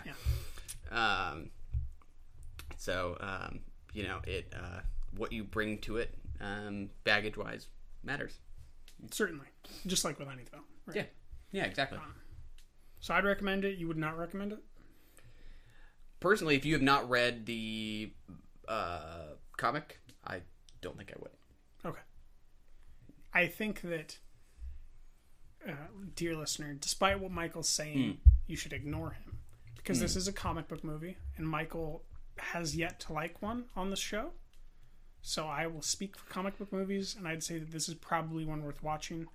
I'd probably recommend steering away from his follow-ups, Frank Miller's that is, In the Spirit and A Dame to Kill For. But I think that you could probably watch this, or at least begin to watch this, and figure out if you like it. Well, let's ask this. If somebody said, would you recommend it as a noir? I'm in the mood for a noir. Would you recommend it? No, it's not a noir. Do you see why somebody might classify it as a noir? Or attribute noir conventions I guess if you're going to classify hardcore as noir. Yeah. Would you classify hardcore as noir? I haven't seen hardcore, but I'm loosely familiar with it. I wouldn't classify. I mean, it's part of the noir subgenre. But if we're talking about noir, as soon as you get past 1962, I don't think you can recommend a film that's noir. Yeah. I don't think it's physically possible. Because then you're becoming influenced by current events and these statements that are happening with freedom of press, freedom of speech, post-JFK assassination. Like, you're getting into all this stuff, Vietnam, Cuban Missile Crisis, like, all this stuff is playing into it, and you lose what made the original noir and original German Expressionism the way that it was, which was because they were still living in the shadow of those current events of World War II and World War I and the confinements of a lack of color. Yeah. I would agree, like, the political landscape matters, history matters, but I think the noir tradition, continues. I think it does. I think as a subgenre, but can you name, like, a noir since, like, 1960? What about something like Brick? Yeah, I think it's in the subgenre, just like Looper, but I wouldn't say that that's like saying the Adjustment Bureau is noir to me. Like, maybe it's not for you, but to me, it's just in that subgenre of you use the word subgenre. I mean, I guess if that's a subgenre, what are the other subgenres of noir? Yeah, like to me that hews as closely to the conventions as you could get. I guess when I think of a noir, I think that we're going to be talking about shadow. We're going to be talking about light. We're going to be talking about a mystery. Yeah. And I think that Brick doesn't do much with shadow and light. So I think that it's in a subgenre of a classification of noir. But I don't think that is noir. I think that it's more of a mystery suspense, which is the ideas that noir is made up of. Yeah. So I guess my point is that if you're trying to talk about like movies in any objective sense, you have to try to kind of think about like the framework in which they exist. You can therefore consider Sin City to be in a noirish mode. Therefore, is it successful in its engaging with some of the noir tradition? So you said something very important. You said objectively. Yeah. Are you asking me objectively how Sin City should be rated? Or are you asking me subjectively as who I am? I don't think we clarify at the start of every conversation whether or not we're talking objectively or I'm always subjectively. talking But I think subjectively. But I think we do sometimes make statements that sound more objective than subjective. Yeah, when we're standing on our high horses. But if you were to ask me objectively how I would rate this, I would give it a 3 objectively. Because I think that you have to take into account, if you're talking objectively, every single age group, every single age range, and all of the history of cinema. And I think that it's more of a 3 then. But subjectively for 2005 and what it does narratively and how it expounds upon the comic book and ties it all together in its different versions, and what it does stylistically with CGI at that point in time, which you have to keep in mind, I think is 4 years before Iron Man. It's I think it comes out either 1 year after or while Return of the King is coming out. Like, this is a point in time where what's happening with CGI is very still new. We're still in the middle of the Harry Potter run. And for that, I give it a perfect 5, and I think that it's stylistically gorgeous and fascinating. But I think that objectively, if I was going to be talking to every single age group at the same time, it's a 3. It's more than neutral. Gotcha. That's fair. Because of its stylisms and its acting performances. Yeah. Which I do think that, the average person's gonna just see Clive Owen. But I think what Clive Owen's doing, I think makes it a little bit better than just a neutral performance. Yeah. I'll let you have the last word because you were trying to close it off and then I went on. Oh, I don't have anything else. I was just trying to... Oh, no, I meant that was a good point of closure. Yeah. Okay. Yeah, when you said objective, I was like, okay, I need to change everything I just said. I didn't realize we were speaking objectively. I was just on my high horse. Let's get into a really brief conversation. 2018's Lizzie. What? To your knowledge, did your father have any enemies? This is America, sir. Every man with a pulse has enemies. Lizzie. Directed by Craig William McNeil. It's a movie. Starring Chloe Sevigny. I don't know how to pronounce her last name. I call it Chloe Sevigny. Because she's not European. But you called her Chloe Sevigny last episode, so I was like, I might be wrong, but if you're now admitting that you might be wrong... I'm probably We don't know how. She's got an umlaut above the E. That's all I know. Do what you will with the umlaut. Chloe, whatever you want to call her, along with Kristen Stewart. Chloe S. with Kristen S. That's right. 2 strong actresses. I did not like this movie. You did. Not like this movie. There we go. Kristen Stewart was pretty good. Chloe was alright. The end. Yeah, I thought this had some pretty jarring tonal shifts throughout the film. The performances were fine, but I thought the direction was bad enough that that the performances barely had a chance to kind of break through. You know what was good? Anytime they were using the axe. That was okay. Yeah. Just if you can edit that down to every time the axe is in someone's hand, pretty decent movie. Yeah, I did think that the ending was okay, but it was a little bit. It was just too little, too late. It had lost me by that point. Yeah, I'd agree. I'd agree with every word of your sentence. Too little, too late. Yeah. I really never connected with the romance between Chloe and Kristen Stewart's character. No, that wasn't a romance. I think it wanted it to be. I very much felt like there were clues. There was a suggestion of romance through the form that I was not connecting with. I didn't know. The music is know pulling you into it. You know what I mean? Like, because she's being sexually abused by the father, I didn't know if she was also being sexually abused by the daughter. But, like, the daughter didn't know that she was sexually abusing her. Yeah. You know what I mean? Yeah, so it's complicated. Yeah. Yeah. That makes sense. But, like, because she was nice to her, maybe she was writing those notes to manipulate her. I'm going out on a limb here. I didn't pick up on a clear tone. Yeah. Oh, absolutely not. I think the tone is all over the place. To put it lightly. Yeah, to think of the scenes when Kristen Stewart is being assaulted by the father. Kristen. Yeah. Is it Kirsten or Kristen? I guess it's Kristen.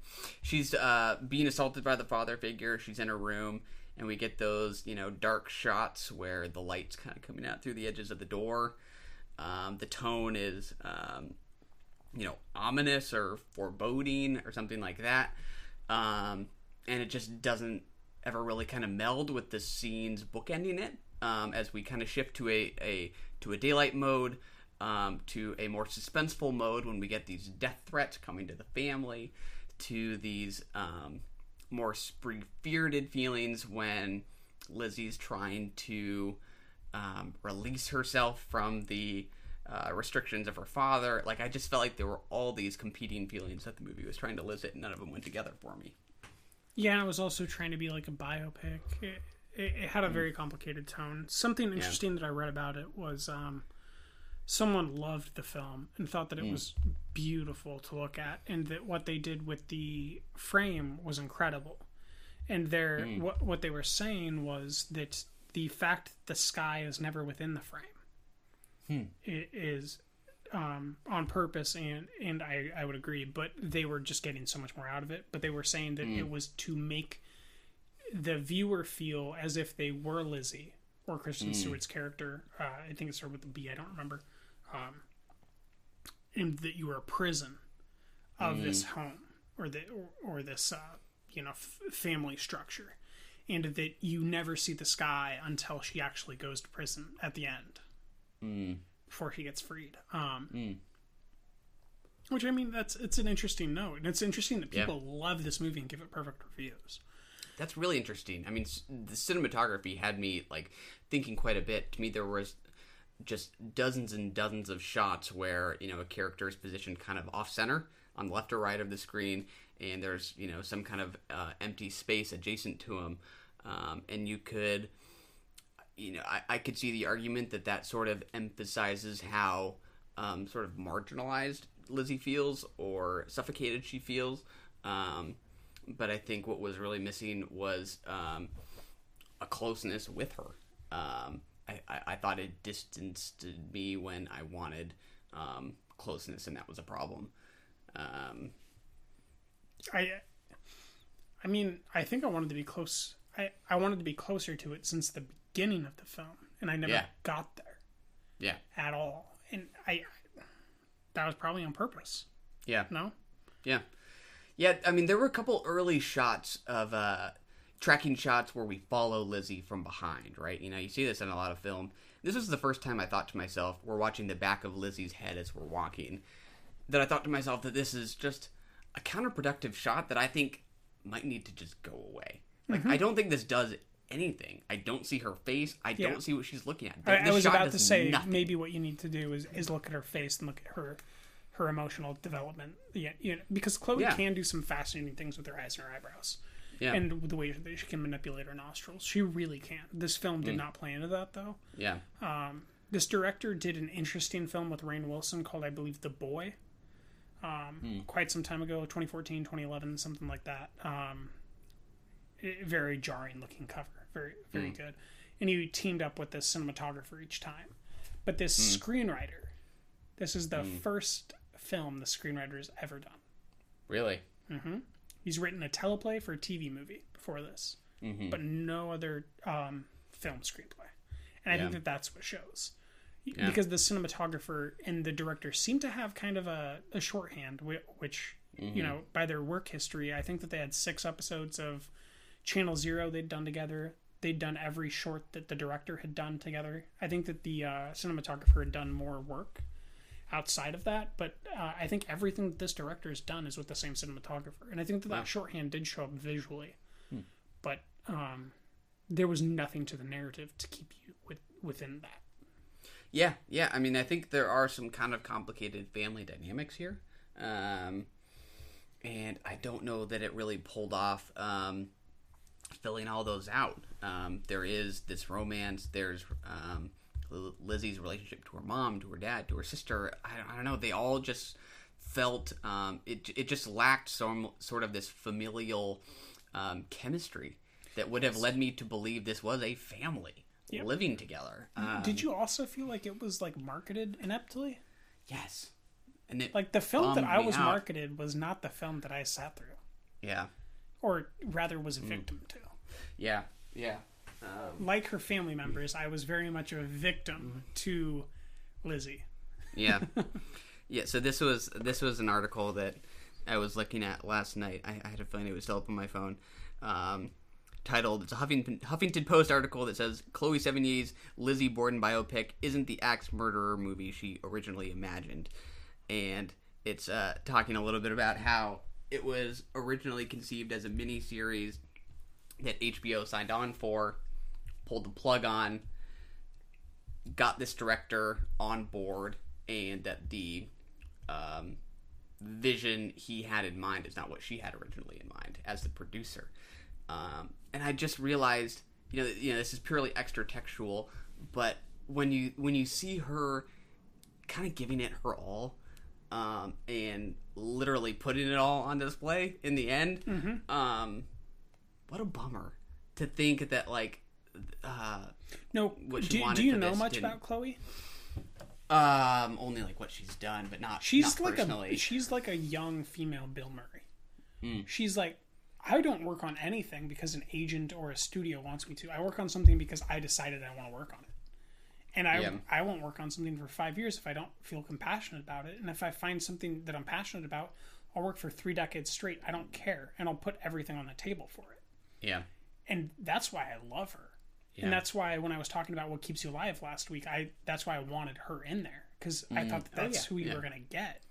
But that's not the Chloe that we got, and that's the director's fault, and that's the screenwriter's fault. Because she had moments where she was that person. Yeah. Kristen Stewart had moments where she was at the top of her Clouds of Sils Maria game.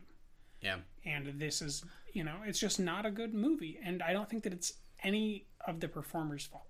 Yeah. I think that every performer was really interesting when their entire face took up the frame. And that it was disjointed from the rest of the film and the rest of the characters. Yeah. And to me, that means that each character was good, but the summation of the people that are in charge of assembling and conducting those parts failed. Yeah. It's frustrating when you feel like all the ingredients are present. It's just the assembly that's gone awry. There's a good movie there. I don't think this is it. No, I not to continuously be a contrarian like I feel I am, but I don't think there's a good movie here. Really? I would love to see this story told with these actresses, with this production designer, with someone who has a better sense of tone and continuity. I think there is a... Hold on. Do you mean a different director? A different writer? Probably both. Okay. Yeah. I mean, I'm only talking about the end experience. I don't know what each of them contributed. When you say there's a good film here, what that means to me, at least when I talk about when I say there's a good film here, like with Madeline's Madeline, I literally mean what we saw can be edited into a good film. Oh, God. And I don't think that Lizzie, what we saw, can be edited into a good film. No. I think good short. Probably a good short, yeah? Maybe if you just edited her moments with Kristen Stewart.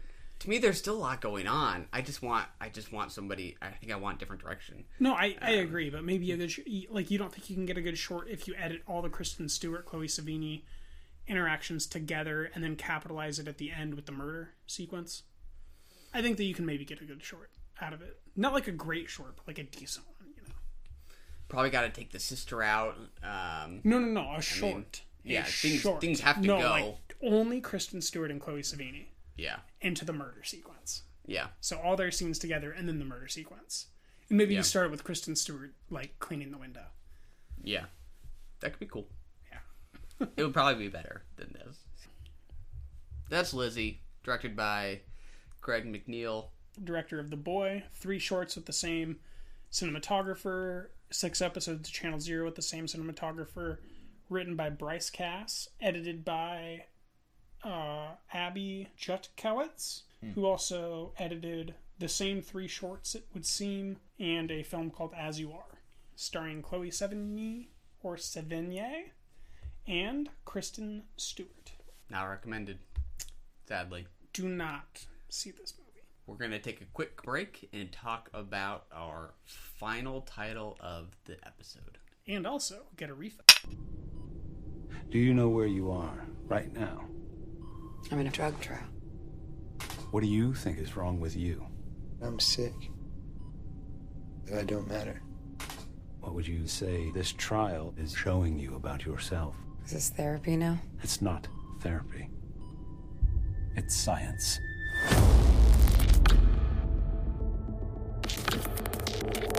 Once you begin to appreciate the structure of the mind, there's no reason to believe that anything about us can't be changed. Pain can be destroyed. The mind can be solved. Cary Joji Fukunaga's Maniac. A Netflix original starring Emma Stone, Jonah Hill, Sally Field, Justin Theroux. Mm-hmm. Who else? Sonoya Mizuno. Billy Magnuson. Gabriel Byrne. Julia Garner. Jemima Kirky. Rome Conda. Grace Van Patten. Hank Azaria. Ariel Kavasi. And Salinas Leyva. Large cast. You have completed the miniseries. I have watched episodes 1 through 6. I completed it last week. There you go. 7 days ago, I believe. So today we'll just be talking about episodes 1 through 6. Roughly. To my best recollection, which will rely upon you steering me towards what the final part of episode 6 was. So let's start there. What was the last thing you saw? The last thing I saw was the test subject taking pill C. And for a brief second, we see Emma Stone's character as an elf of some kind. Really? So you didn't watch the first 20... I thought that both the 26-minute episodes were episode 5 and 6.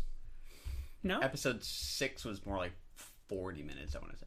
So 7 and 8 are the 26 and 28 minutes, or 27 and 29-minute episodes, then. That sounds possible. That's my bad. I thought when I told you to watch the next one, I thought that it was because you were in the middle of the 20 episode or 20 to 30-minute episodes. You mentioned watch the 26-minute episode 1. I thought maybe you just meant watch up until they take pill 3 or pill C. It's probably better that you did so. Yeah. Okay. But I there's definitely a lot to be discussed about what happens in the end there, which is most prevalent in my mind. But I mean, the beginning, we're talking about popcorn problems, we're talking about trauma, we're talking about relationships with technology, sexual and ethical and philosophical and evolutionarily. We're talking about relationships, we're talking about loss of identity, we're talking about questioning reality, we're talking about true human-to-human contact. Yeah, where do you want to start? Where to begin? Do you want to try to go episode by episode, or would you rather talk in kind of broader strokes about what we liked, what we didn't like, broader themes, that kind of thing? I think episode by episode might get us to those things more, or at least it'll get me there more. What would you prefer? That's fine. Yeah. Okay. Probably just spend more time on others as we see fit. Episode 1, just getting introduced to Jonah Hill and Emma Stone's character. No. What do you mean? Episode 1's just Jonah Hill, if I remember correctly. It's just popcorn problems, and then we're seeing Emma Stone as the kind of noirish, not noir, Vertigo-like female figure at the end of Vertigo, where he doesn't know if she's truly her. Thought we did see her in episode 1. I could be wrong. I believe episode 2 is her arc, and episode 1 is his arc. Yeah. With Billy Magnuson, Gabriel Byrne, Jemima McCurky. Who's Billy Magnuson? Billy Magnuson is his imaginary brother and his brother. He's also Game Night. Game Night, and he's also in I'm Dying Up Here. Shoot. Get Shorty. He's a very, very good actor, and I think that he will be something comparable to Alexander Skarsgård once he's fully developed. I think he's funnier than Alexander Skarsgård. No. I mean, as an actor, I think as a fully developed actor, he'll have that range. If you go watch Mute, and I think that by the end of the year, we'll see what Skarsgård's capable of. If his new films are what I think they're going to be. Well, he'll be in the film we watch next week, Hold the Dark. Gotcha. But he's in the Hummingbird Project, I believe, with Jesse Eisenberg. And I think he might have a few more coming out this year. But I think that he is one of the most fascinating actors to think about how important they'll be to Hollywood in the next 10 years. And Billy Magnuson could be akin to Alexander Skarsgård. Will be greater than. I almost think that he's in between Tom Hardy and Skarsgård. Gotcha. I think he's going to get there. Yeah, early on, I think I got on board with it very quick. I really enjoy the production design of the show. The pink and purple hues, I think, are delicious. I love all the color choices.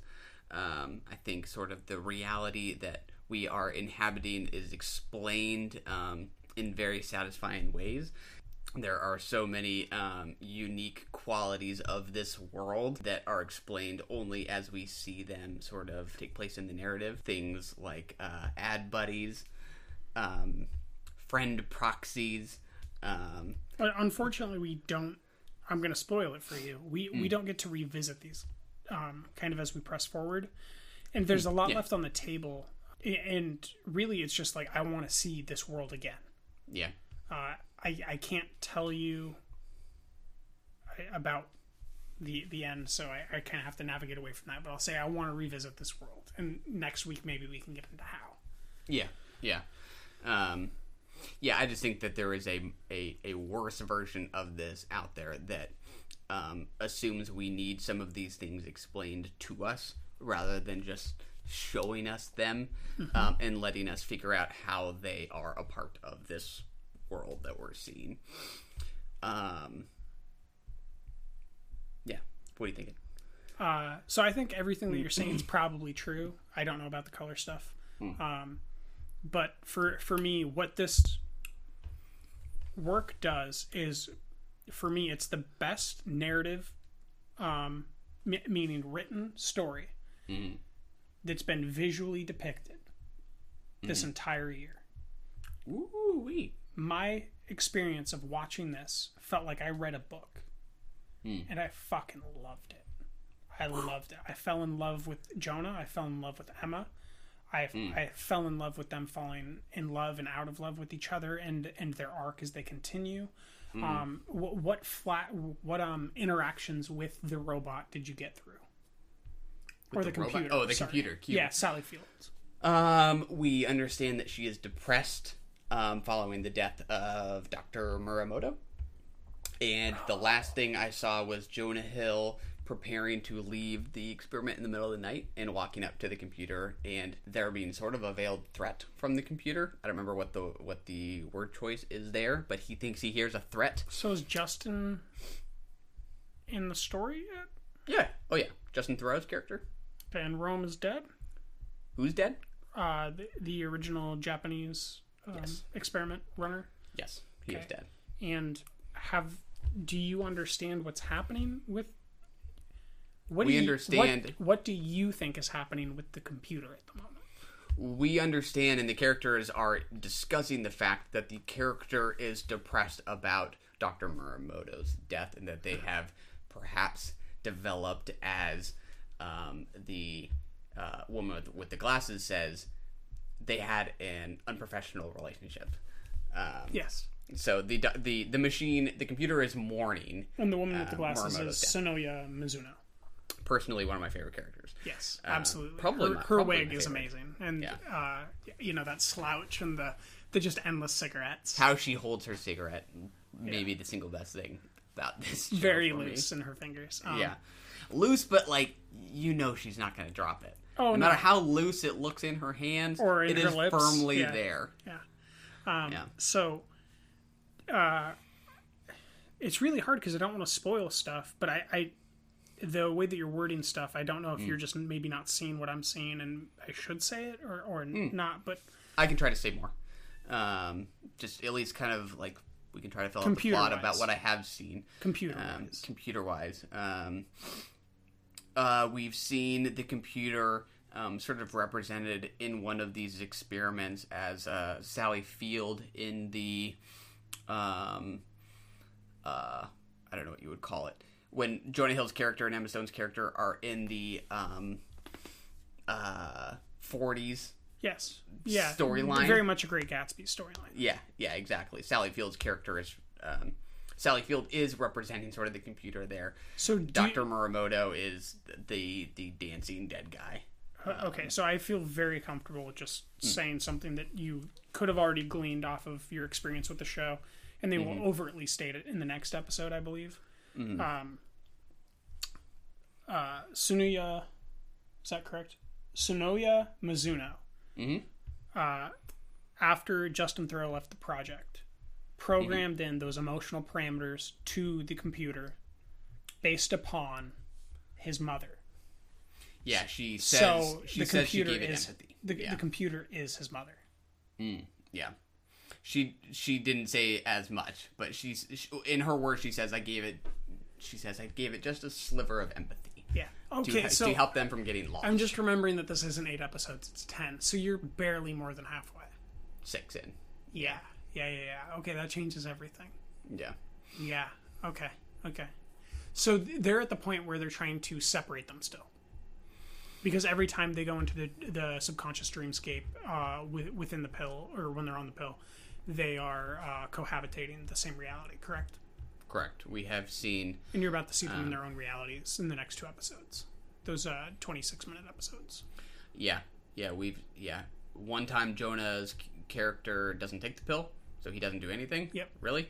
And then he takes it because he's forced to. Yeah. Emma Stone takes it and has the flashback to her sister's death. They both take B, and they both flash back to the 80s with the lemur storyline, and then they also both are in the 40s narrative. That was perhaps one of my favorite episodes. In particular, watching Emma Stone and Jonah Hill dance with dead Dr. Morimoto was a particular moment of delight. Yeah, very much Frankenstein. Yeah, absolutely. Or Frankenstein's monster, if we're going to be literally correct. Yeah. But yeah, just in terms of world building, I think it's wildly successful thus far. I don't really have any complaints about sort of the environment that it's created for its characters. I've completely enjoyed Emma Stone's performance, completely enjoyed Jonah Hill's performance. I do think she is outperforming him just a bit. Everyone says that, and I don't see it. No. I felt it in the 40s episode in particular. But like I said, I think I would still give this a 5. So we're kind of I would agree that based on what she's allowed to do with that character and who she gets to be because of the fact that she's already exited and she's coming back, and that Jonah is very much still the same character that's aware of who he is and he hasn't been separated from the storyline. Yeah, I would agree, but the thing is, if you're keeping track of who they're allowed to play and what identity they're inhabiting, for me, I think that they're each holding their own. Yeah, in a way, I don't know that it's really a fair, even comparison, right? Because they're asked to do very different things. Like his depressed, monotone kind of behavior, is just night and day different from what she's able to kind of express range-wise. So I don't know that it's really like that fair to compare, but I think that he has a range too. You know, I thought maybe we were going to see more of a range in the 40s episode, with him leaning heavier into some of that. No, he's very much still his depressive self. Yeah. I'll just within the show, you'll never get him outside of his depressive self. I don't. Yeah, that's just. That seems but Emma plausible. Does. You know, she's defensive in a way that he's not. Yeah. He's open. He's very much like Mickey Rourke in Sin City. He's like, I need my medicine. He believes he's more sick than he is, and he is very worried about doing the wrong thing, whereas Emma is, you know, more like Benicio del Toro.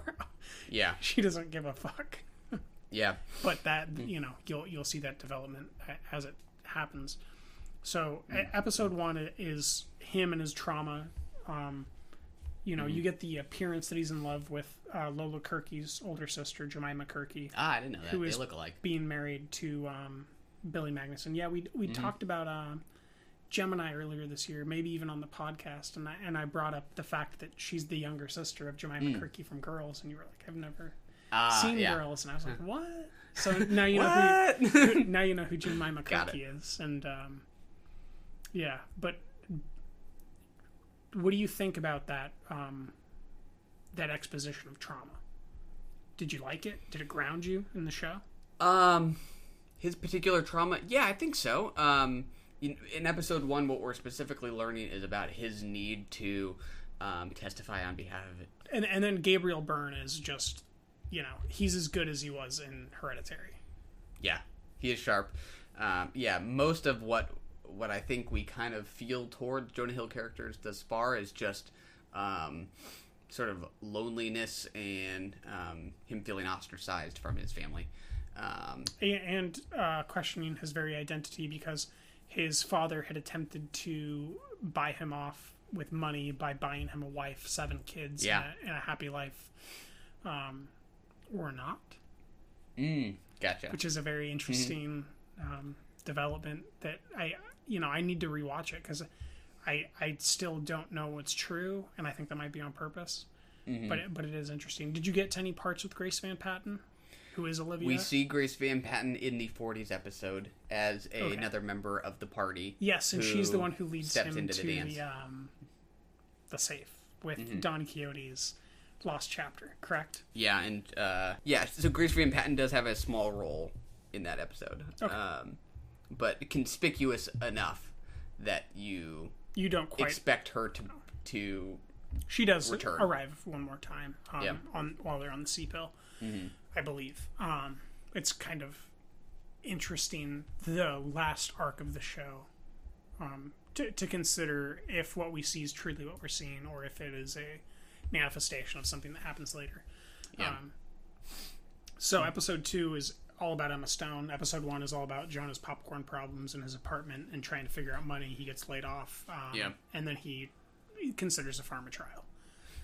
Emma Stone's episode 2 is all about her, not about Jonah.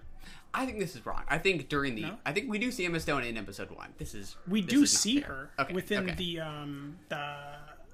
pharma trial area. So first we see her. He sees her continuously because she sold herself as an ad years ago. Yeah, you see her walking around during the opening monologue. Perhaps. You see her in like a cafe. She sees a group of people talking together. One of them is wearing a friend proxy badge. That sounds right. Who returns in the 80s episode. But we don't experience her storyline, correct? In episode 1, we don't experience her storyline, do we? I feel like episode 1 is like maybe we begin with them, right? We begin with Justin Theroux leading us in, just like in Beyond the Black Rainbow. We begin with being led in. Yeah, I thought about that. Yeah, and then it's just Jonah Hill and his popcorn problems. I thought, gotcha. Basically, we'll go with that. And his stalker-like love for Emma Stone that begins to develop, which is me just playing with words about life itself for those of us that had to see through that. There you go. Sit through that, not see through that. Emma Stone, I don't remember Seth, Jesus Christ. I'm just thinking about Superbad. Seth and Jules, baby. It's been 10 years and they're back and they're in love. It is really fun to think about, isn't it? Oh yeah. I very much wanted to pair Superbad with it. It's very tempting. But seeing Jonah, you don't see Jonah much except for kind of on the outskirts of episode 2 near the end. It's very much about her development as an addict. She goes to get the pills from I don't remember his name within the show, but Rome's son, who's playing chess with a koala robotic puppet kind of thing. Yeah. He says like, I own you, bitch. yeah. Those are the kinds of scenes that I think sort of leave like time period and place ambiguous, but like futuristically retro. Like that's what's very strange, right? There are things that are very clearly like 80s-esque. Right? You see his computer at work, Jonah Hill's character's computer at work, which looks like the first Macintosh that they're... Well, his TV in his apartment looks similar, right? Yeah, and the same sort of like infomercial thing that they watch when they enter the trial. And Greta, I mean, she's just a giant room of a computer, 1970s Mad Men style. Yeah. So I think there is value in sort of removing time and place. I think it's an alternate history timeline, just like that Philip K. Dick Man in the High Castle show. Right, it's very much that commingling of, I think, Carrie presenting Japanese American stylings together into an alternate future. Yeah, but to me, alternate future, exactly. Okay, Man in the High Castle, is it the future or is it current day or I don't know? Well, okay, it would be an alternate past that would have a futuristic look because it would have been written when Philip K. Dick was writing. Yeah. Yeah, it's like the way advertising plays a role in this world seems like a logical extension of the world we live in. Yet there are other things that seem like they haven't advanced at the same pace, which sort of confuses like time period in a good way. Yeah. So what I was thinking was how fascinating it was that there weren't smartphones, because the world presents everything that a smartphone does. Go to IMDb right now. Tell me you don't see that. Yeah. Okay, well, in this world, there's ad buddies. Yeah.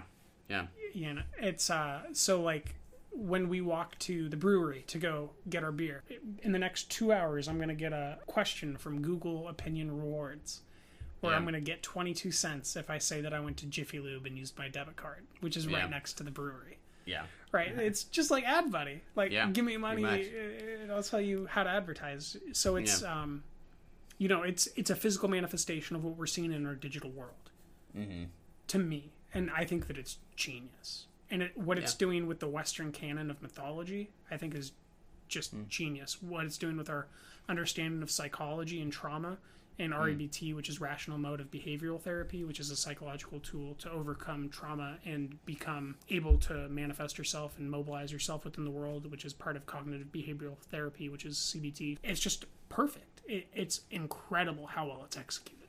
Yeah. And Carrie, I think, to put it lightly, he's the next Denny. Denis Villeneuve?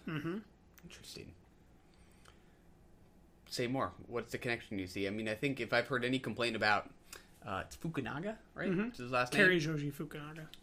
I think it was Scott Tobias, amongst others, who I heard had trouble tracing sort of a through line through his work and thus aren't sure yet what his authorial voice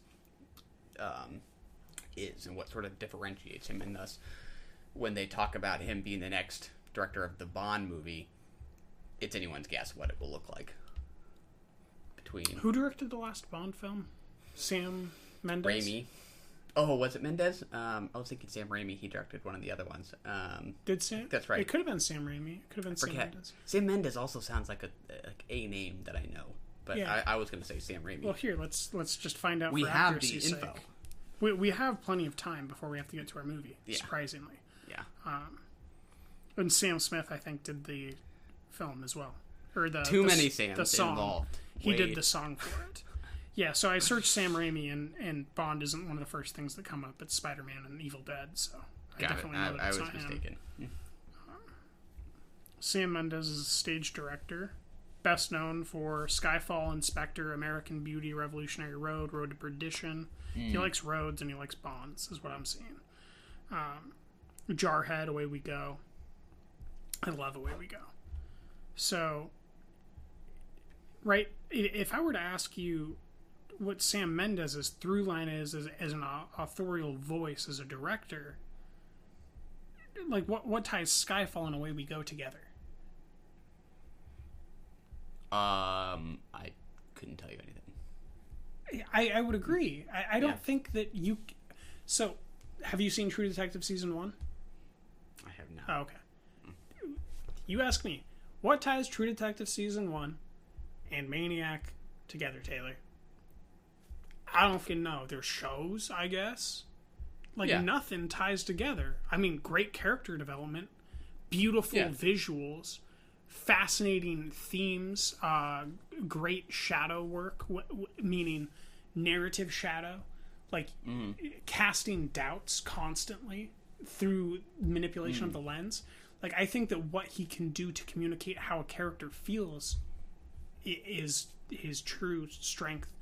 And I think that he understands the actors that he works with so far and works with them so well and makes them so comfortable that he's just that guy, you know? Whereas I think Denny has a very clear carryover of always bringing a voice to femininity that people are so drawn to that they question anytime you bring up Denny, like what are they going to do? Because in the back of their mind, they're thinking about that femininity. And I would say that's, you know, I personally almost always disagree with Scott Tobias, if I remember correctly. He's one of my favorites. So I don't take him too seriously.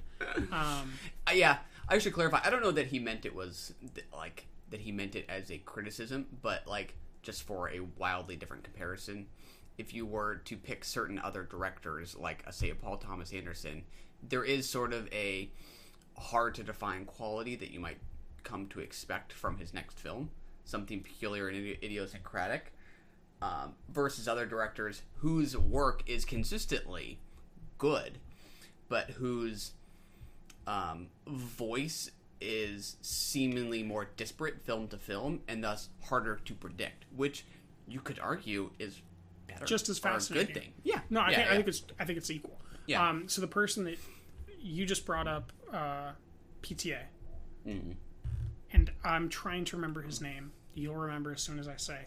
I Heart Huckabees? David O. Russell. He's much more of a David O. Russell to me. Like, point out the similarities between Silver Linings Playbook and Three Kings. Yeah, point out the similarities between Joy and I Heart Huckabees, right? Like, there are similarities. Yeah. And I think there will be similarities project to project. I think that I can point to many similarities between Jane Eyre and Maniac. I haven't seen Jane Eyre, but I know the story of Jane Eyre, and I think that I can point to those similarities. But I think that it's just what you see is someone who's good at their job. Yeah. You know, he's just good at his job. He's like Steve McQueen. He's just good at his job. Yeah. His job is to give you great visuals. And you compare Beasts of No Nation side by side with this. What's common? Looks good. The actors are good. The actors are so good that they seem like they're comfortable and they trust him.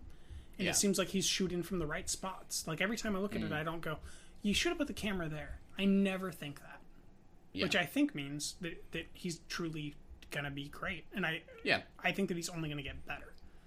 Yeah, but to me, that's different from Denis Villeneuve, who, if he was to direct a Bond movie, I think I already know what that trailer sounds like. There's going to be an ominous tone. Dead. That could be, but I think he would find somebody with a similar sensibility, and the trailer would probably have that deep bass that goes similar to sort of conduce that ominous tone.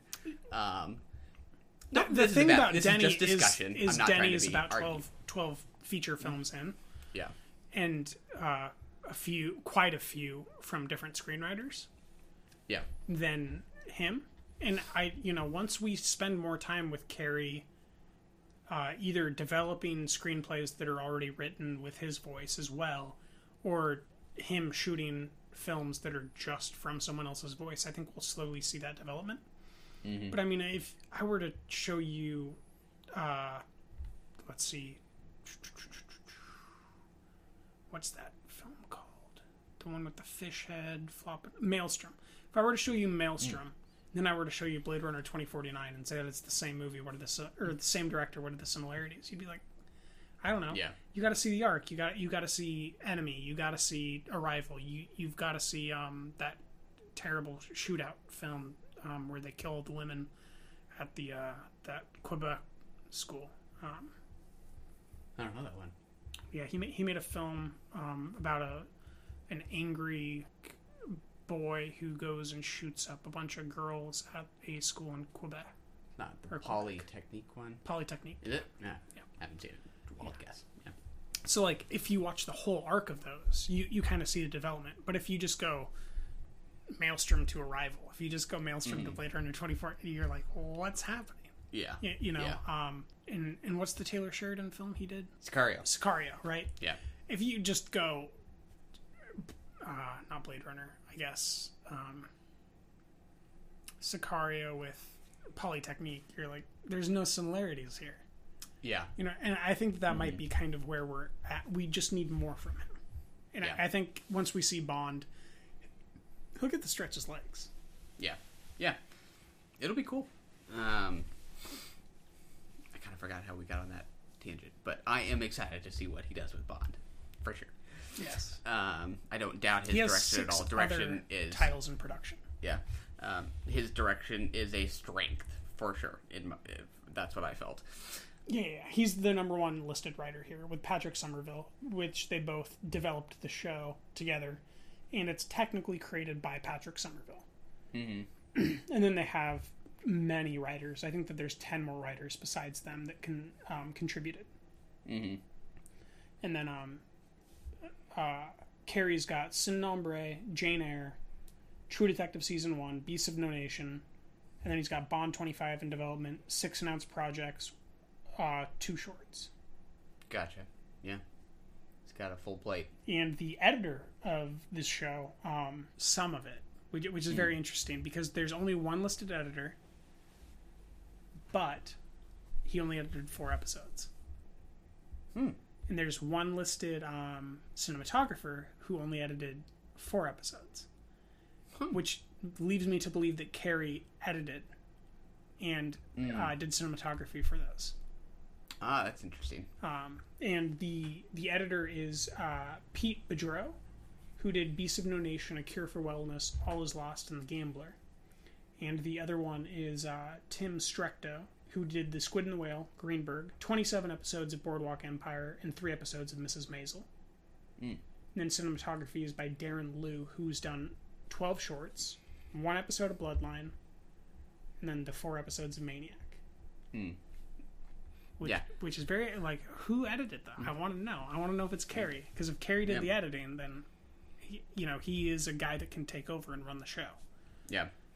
Yeah, anytime I saw a reflective surface of any kind, I was like, oh yeah, Taylor's going to be into this. Yeah, no, I love this show. I gave it a 5 and a heart. You gave it, so far, a 5. Yeah, I mean, I think I do want to wait. I think it's wrong to judge too early, but I will say that I'm very much enjoying it thus far. Okay. But gotta judge the work in its totality. Yeah. But all indications are positive.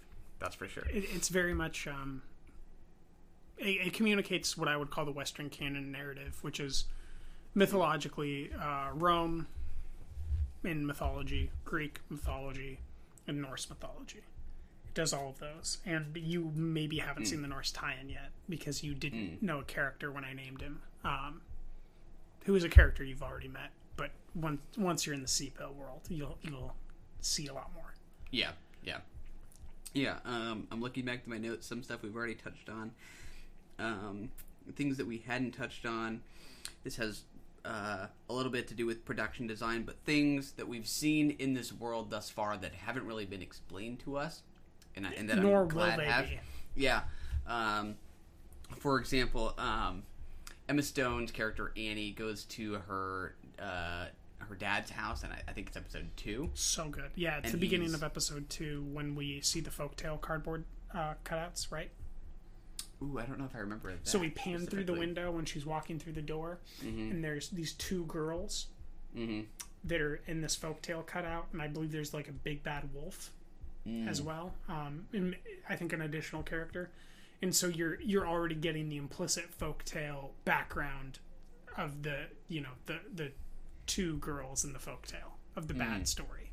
Gotcha. Yeah. I totally missed that, so I will have to rewatch. But her dad's in that like tank of Hank some Azaria. sort, Yeah. in the backyard. There's like a hose hooked up to it. What exactly like he's doing in there, or what that is? It's called the Void, I believe. Did she call it that? No, I believe that's what it's called within the narrative. But like they reference it at some point. Yeah, I mean, I assumed it was just a similar space to what the people are sleeping in the facility. But I was just like, what a strange, like, what is he doing in this thing in the backyard? Why is he in there? You want me to tell you? Well, not if it's going to spoil anything, but no. I don't think I understand. No, he's, his wife left him. His daughter died. He's That's terribly fair. depressed. He has the same mental instabilities that he passed down to his daughter, Emma Stone. Understood. And he, so when you're depressed, especially when you're manically depressive, you don't want to get up. You just want to lay in bed and be in darkness, basically, and just do nothing. And that is exactly what that's doing. Why is it a tank and not his bedroom? I believe that's what I mean, just technologically, not emotionally. I believe it's supplying a bunch of different stuff that I would have to look at the radar again, but it had CO2 levels, oxygen levels. I think it had sunlight levels, so ultraviolet. It had basically everything that you need to stay healthy while you're depressed, I think. So there's something to that, and that it's common enough in that world that that's what they do. Yeah. Which is why they don't exactly explain it, and that's why I want to spend more time in the world. I want to. You haven't seen it yet, but there's they're in a pharmaceutical building, and all I'll say is just like Cabin in the Woods. I want to go to different floors on that elevator. Yeah, see what else is going on. I was also kind of fascinated that the friend proxies wear badges. Indicating that they are friend proxies. I thought this is not a criticism, just a bizarre choice of this world. When Have you gotten to the point? Continue. Oh yeah. You're about to answer me. When Emma Stone shows up in sort of the plant facility, the greenhouse. She's pretending to be the friend proxy just to get involved in so you've gotten there. Yeah. She's pretending to be a friend proxy to get involved with the study. You've seen her wearing this badge that says friend proxy, or it says FP, kind of conjoined. And you see one other character wearing it in episode 1. I just thought that was an interesting touch. And you'll see another one later in the show. Yeah, I would have assumed that in such a world where this thing exists, it is something you would want to be discreet about. That you had deliberately signed up for a pretend friend of some kind. Just in kind of an interesting costume. But you're coming from the world with smartphones, not the world where you're worried about whether or not someone's who they claim to be. Say that again? You live in a world with smartphones, where you're worried about like that type of a culture that is instantaneous. This is not an instantaneous culture. You're more worried about if what's true is true in this type of a culture.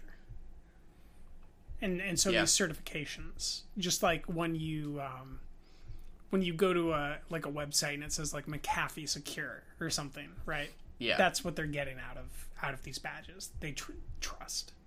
Yeah, I guess I am surprised that this is a world in which people are comfortable with other people knowing that they are signing up for it's because everyone's doing it, I think. That could be because it is the norm. Yeah, that makes sense.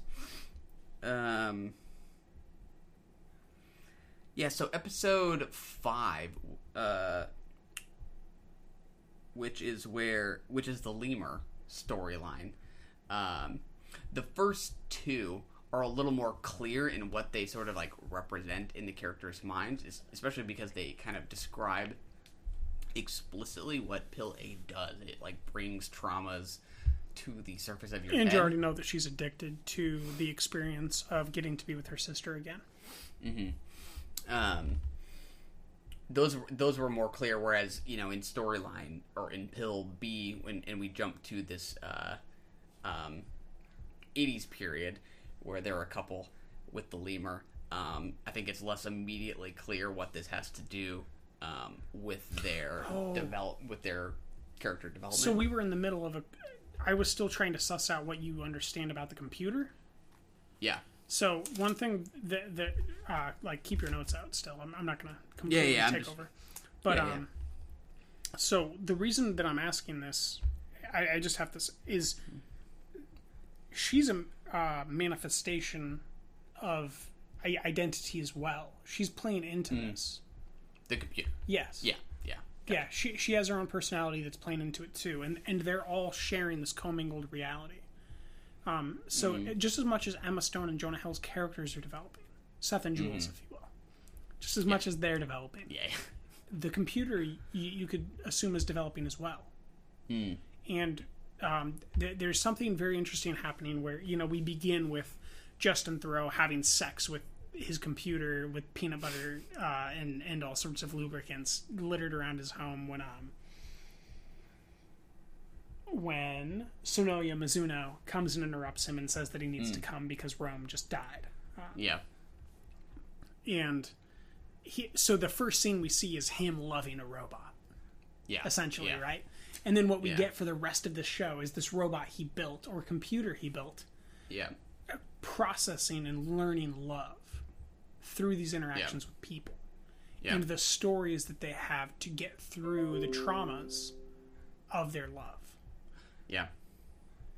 And I just want to make sure that that's very clear, that we're on the same wavelength of this is trauma, this is love, and this is the computer learning from them. And also them learning with the computer. And I think that's that episode, unlike the one in which we just see a flashback to Emma Stone's character's sister's death, this one felt much more confused in whose sort of experience we're learning about. We know that Emma Stone's character's mother, divorced her father, is at least absent from her life. Any sort of abandonment or loneliness she feels seems to materialize in this episode. But it seems to additionally involve whatever sort of feeling the computer has, as we've already come to realize that the computer has the same voice as Justin Theroux's character's mom. Who is Lincoln's wife in the film Lincoln. Correct. Sally Field. So it was just a particularly rich episode in sort of this feeling of connection between a child and a parent, between various characters, that I couldn't tease out like when I was watching it, but I just know that I knew that I felt it, you know. The whole time I was watching it, I was like, oh my god, this is so like, I was just like, this is genius, this is genius, this is genius, this is genius. It's very fun. Outstanding questions that I have at this point. The biggest one is after Dr. Muramoto dies, and Azumi, who's played by Rome, and Azumi takes the elevator, goes up to some office, and is talking to a television screen about bringing in Justin Theroux. I think that is like the biggest unanswered plot point. There's lots of ambiguity about, character development and that kind of thing. That thing that I said earlier about how I want to see what happens on these other floors is directly tied to that interaction. Yeah, that makes a lot of sense. That was rather withholding. Who or what exactly she is talking to. They continue to withhold. Yeah. Have you read Don Quixote? I've read the first, I'd say, third of it. Okay, that is one I have not read, but that sometimes, films or TV have specific reference points, obvious ones that you just don't care about. This is one that like leads you to the source, that it makes you want to go read and kind of see what the tie-ins are. I'll tell you, I'll be more open to revisiting novels once the year is over. Yeah, I think I'm still around 770, so I've got a good 230 to get through in the next October, November, December. Yeah, 3 months. I got 3 months for 230. So yeah. Not much else note-wise. Kind of thinking about format more generally, this is one that like I felt like was just perfectly suited for the format that it was ultimately presented in. I wouldn't want less time. I wouldn't want more time. Up until the point that I've watched, it's been really fun to take it episode by episode and live in their traumas. Yeah, and I could equally imagine it being satisfying if you watched it all in one sitting. But I do think it is particularly well structured to allow for both. I don't know if it's good for like episodic though. I feel like you kind of need some immediate payoff. Like I think you might need episode 1 and 2 together. I think you might need the next 2 episodes you're about to watch kind of together. I don't know. Yeah. With some, like, I think that the one that you just watched is a great standalone episode. Like, it's just because it's the Grace Van Patten Safe Heist, right? It's the one right after that, but okay. Yeah, but you're right. They do kind of come in pairs. But I do think there's something about miniseries that, like you said, it reads like a novel where you can read a chapter, put it down, let it sit in your mind, and come back to it. Yes. That is a very like particular kind of experience versus something that you digest in a single sitting. I certainly think you could do that with this show, and it would be fun.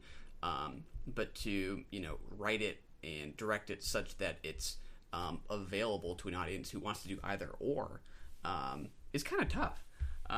If anything, in retrospect, something like Sharp Objects, I think, is a little tough to sort of get immersed in that character, leave her for the week, and come back to Amy Adams' character. Those don't feel as much like chapters to me as this does. No, this feels like the difference between expert and good. Yeah. Just like you can read a whole novel in one day if you want to. The best ones you can read a chapter, just think about those characters for a couple days and come back to them. That's something that like the great miniseries. There's some books where I will take time away because once it's over, it's over. Yeah. And it's hard. You never get to have that first experience again, right? Like I was the weird kid that read every time a Harry Potter book came out. Got it opening day, and I finished it that day. Downed it. Yeah. And now as an adult, I probably would be the person that doesn't do that. But, Phil Pullman just released Book of Dust earlier this year, and, I finished it in 2 days. Yeah. Yeah, and I think it's particularly satisfying, to watch part of a show and then revisit it later when it's specifically kind of referencing things that are a part of the everyday.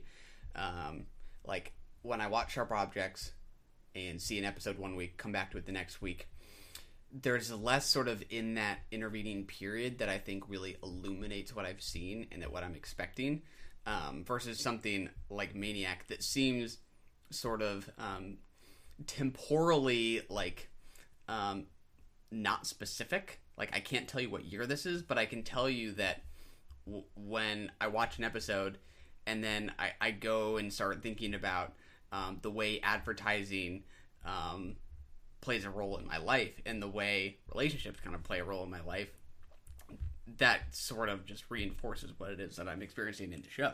Exactly. No, that's exactly how I feel about that too. Yeah. But I would say you brought up temporal, and the first word that I thought before you even finished was distortion. It's a distortion of our current reality, but based on our humanistic traits, I think. Yeah. It's like I just keep waiting for somebody, like, I keep waiting to have a conversation with somebody about this show and them to ask me when this takes place, and I'm going to be like, I don't know. I can't tell you where or when. You want to say exactly. 2049, right? Yeah, exactly. The blades are running. Yeah. What do you think about Julia Garner? Who is she? She is Emma Stone's sister, who's dead. I hope you've seen that episode. I've seen the one where she dies. Okay. Yeah. So you know she's dead. Yes. She is dead. Confirmed. And the last thing I saw... Confirmed kill. The very last image I saw was of her with Emma Stone as what looks like elves. Emma Stone is the half-elf, yes. Mm-hmm. And Julia Garner is the diamond-pissing elf, yes. Yeah. How do I feel about her specifically? What do you think about her as an actress? We were talking about Grace Van Patten earlier. Yeah, I thought she was strong. Yeah. I think that, no complaints. That there's I think there's something very interesting happening with Netflix as the new age of kind of where actors are starting. And I think that if you consider who they're bringing into fruition, that Grace Van Patten and Julia Garner are going to be some of the biggest names we talk about for 20 years. Yeah.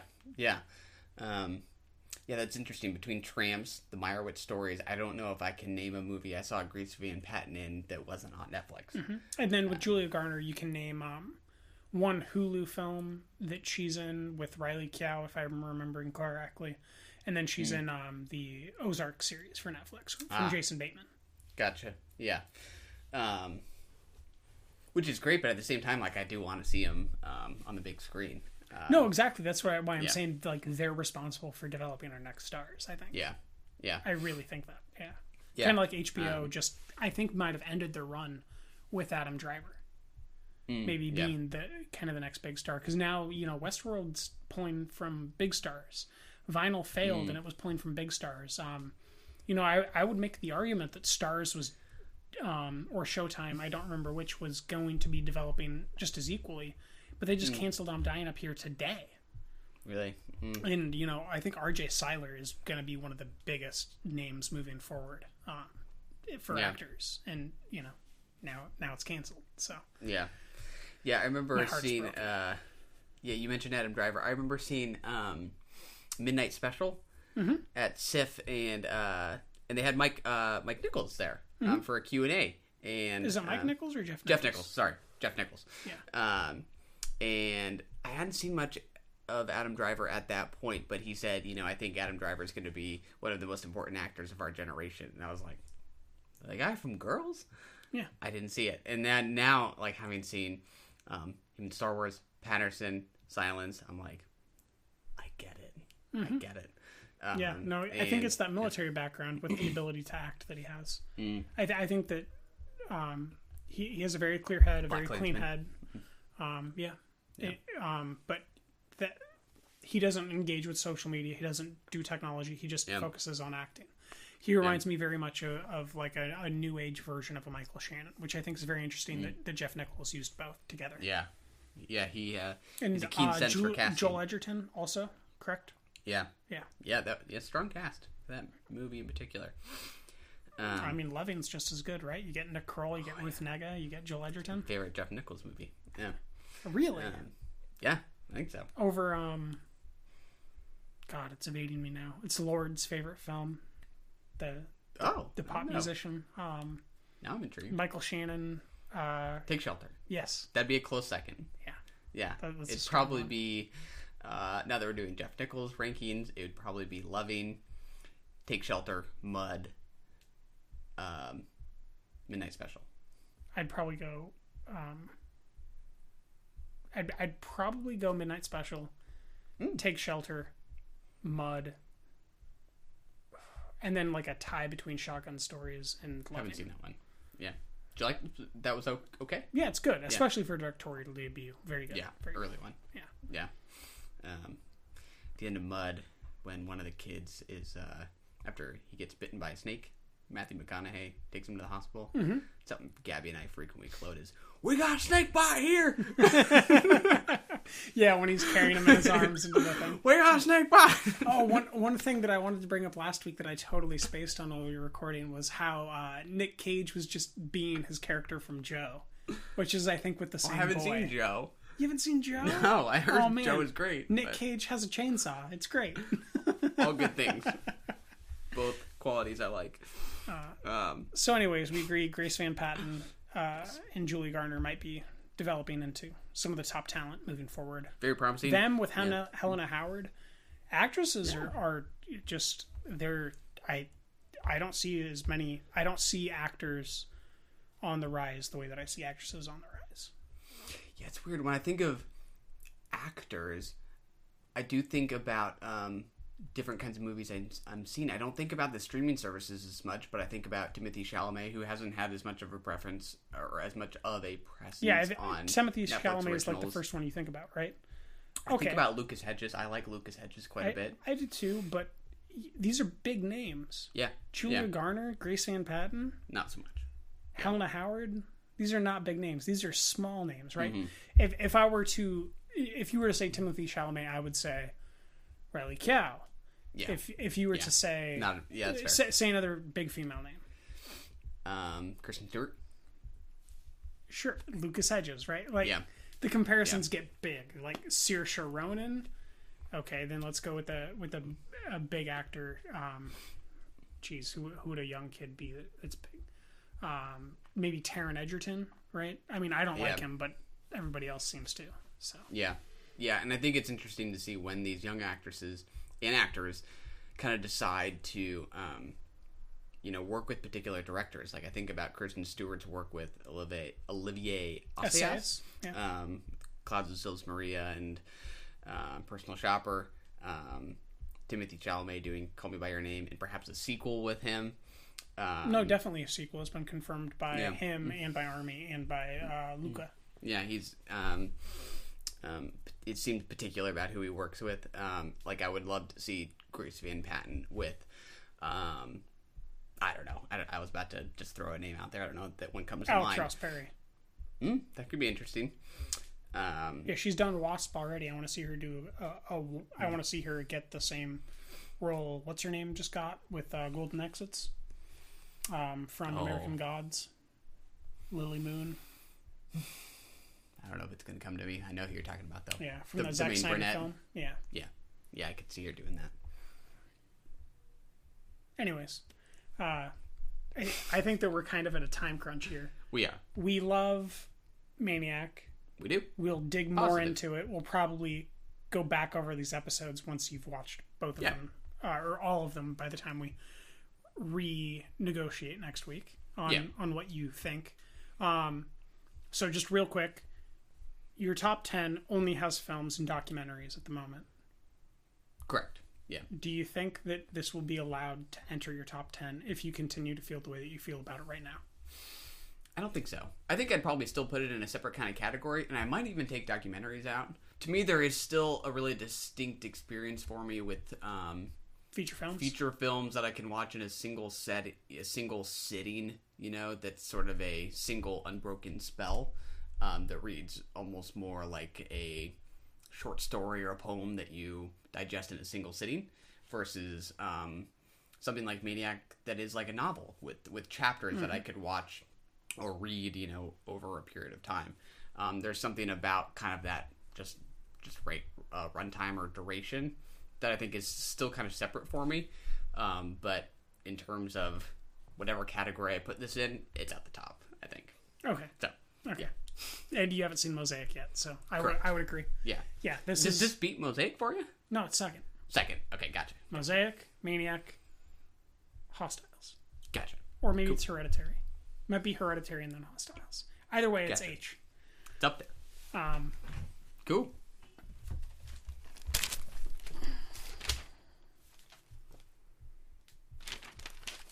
Just pulling this right up. We're going to do consensus ratings. We've gone over Madeline's Madeline, Sin City.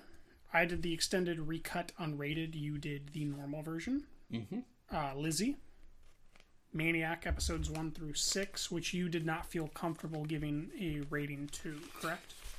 I would say it's still a 5. Why not? Okay. Nowhere to go but down. So let's get to it. The consensus ratings for the show are Madeline is a 3, with a 3 from me and a 3 from you. Sin City is a consensus rating of 3, with a 5 from me, which is perfect, with a heart, and a 1 from you, with no heart. I don't know why. Correct. Lizzie gets a 1.75 consensus rating, 2 from me, a 1.5 from you. I think that, yours is just as equal to mine. I just gave it the 2, probably. Why not? Because of the performances. I was just thinking about those performances when I logged it. And then Maniac, I gave a 5. You gave a 5 for a consensus rating of a perfect 5. Boom. Which is very rare on the show. Mm-hmm. That's how you know it's worth watching, folks. So what's on tap next week, Michael? Up next week, we have the Netflix original Hold the Dark, directed by Jeremy Saulnier. We have Colette, featuring Keira Knightley. The much-anticipated A Star is Born, featuring Lady Gaga and Bradley Cooper, as well as Tom Hardy's first Marvel foray in Venom, and really his first superhero foray. A film that I'm not familiar with at all, at your recommendation, called A Room with the View, which will tie into Colette, as well as Crazy Heart, which should hopefully tie into A Star is Born. And at my insistence and persistence, the instant classic, seen by almost no one, A Prayer Before Dawn, which I think might tie into Venom and Hold the Dark. Declared an instant classic, sight unseen. Love unseen. It. I think it's distributed by A24. I feel good about my claim. Seems like it's a safe bet. All right. Well, from us to you, this has been Drinking the Movies, episode 10. That's right, folks. We're 10 episodes in. Just getting started. Lots to come. I'm Michael. And I'm Taylor. See you next week. Cheers. Run! Go! Get to the chopper! We have to go. I'm coming with you. That was brilliant. Fascinating.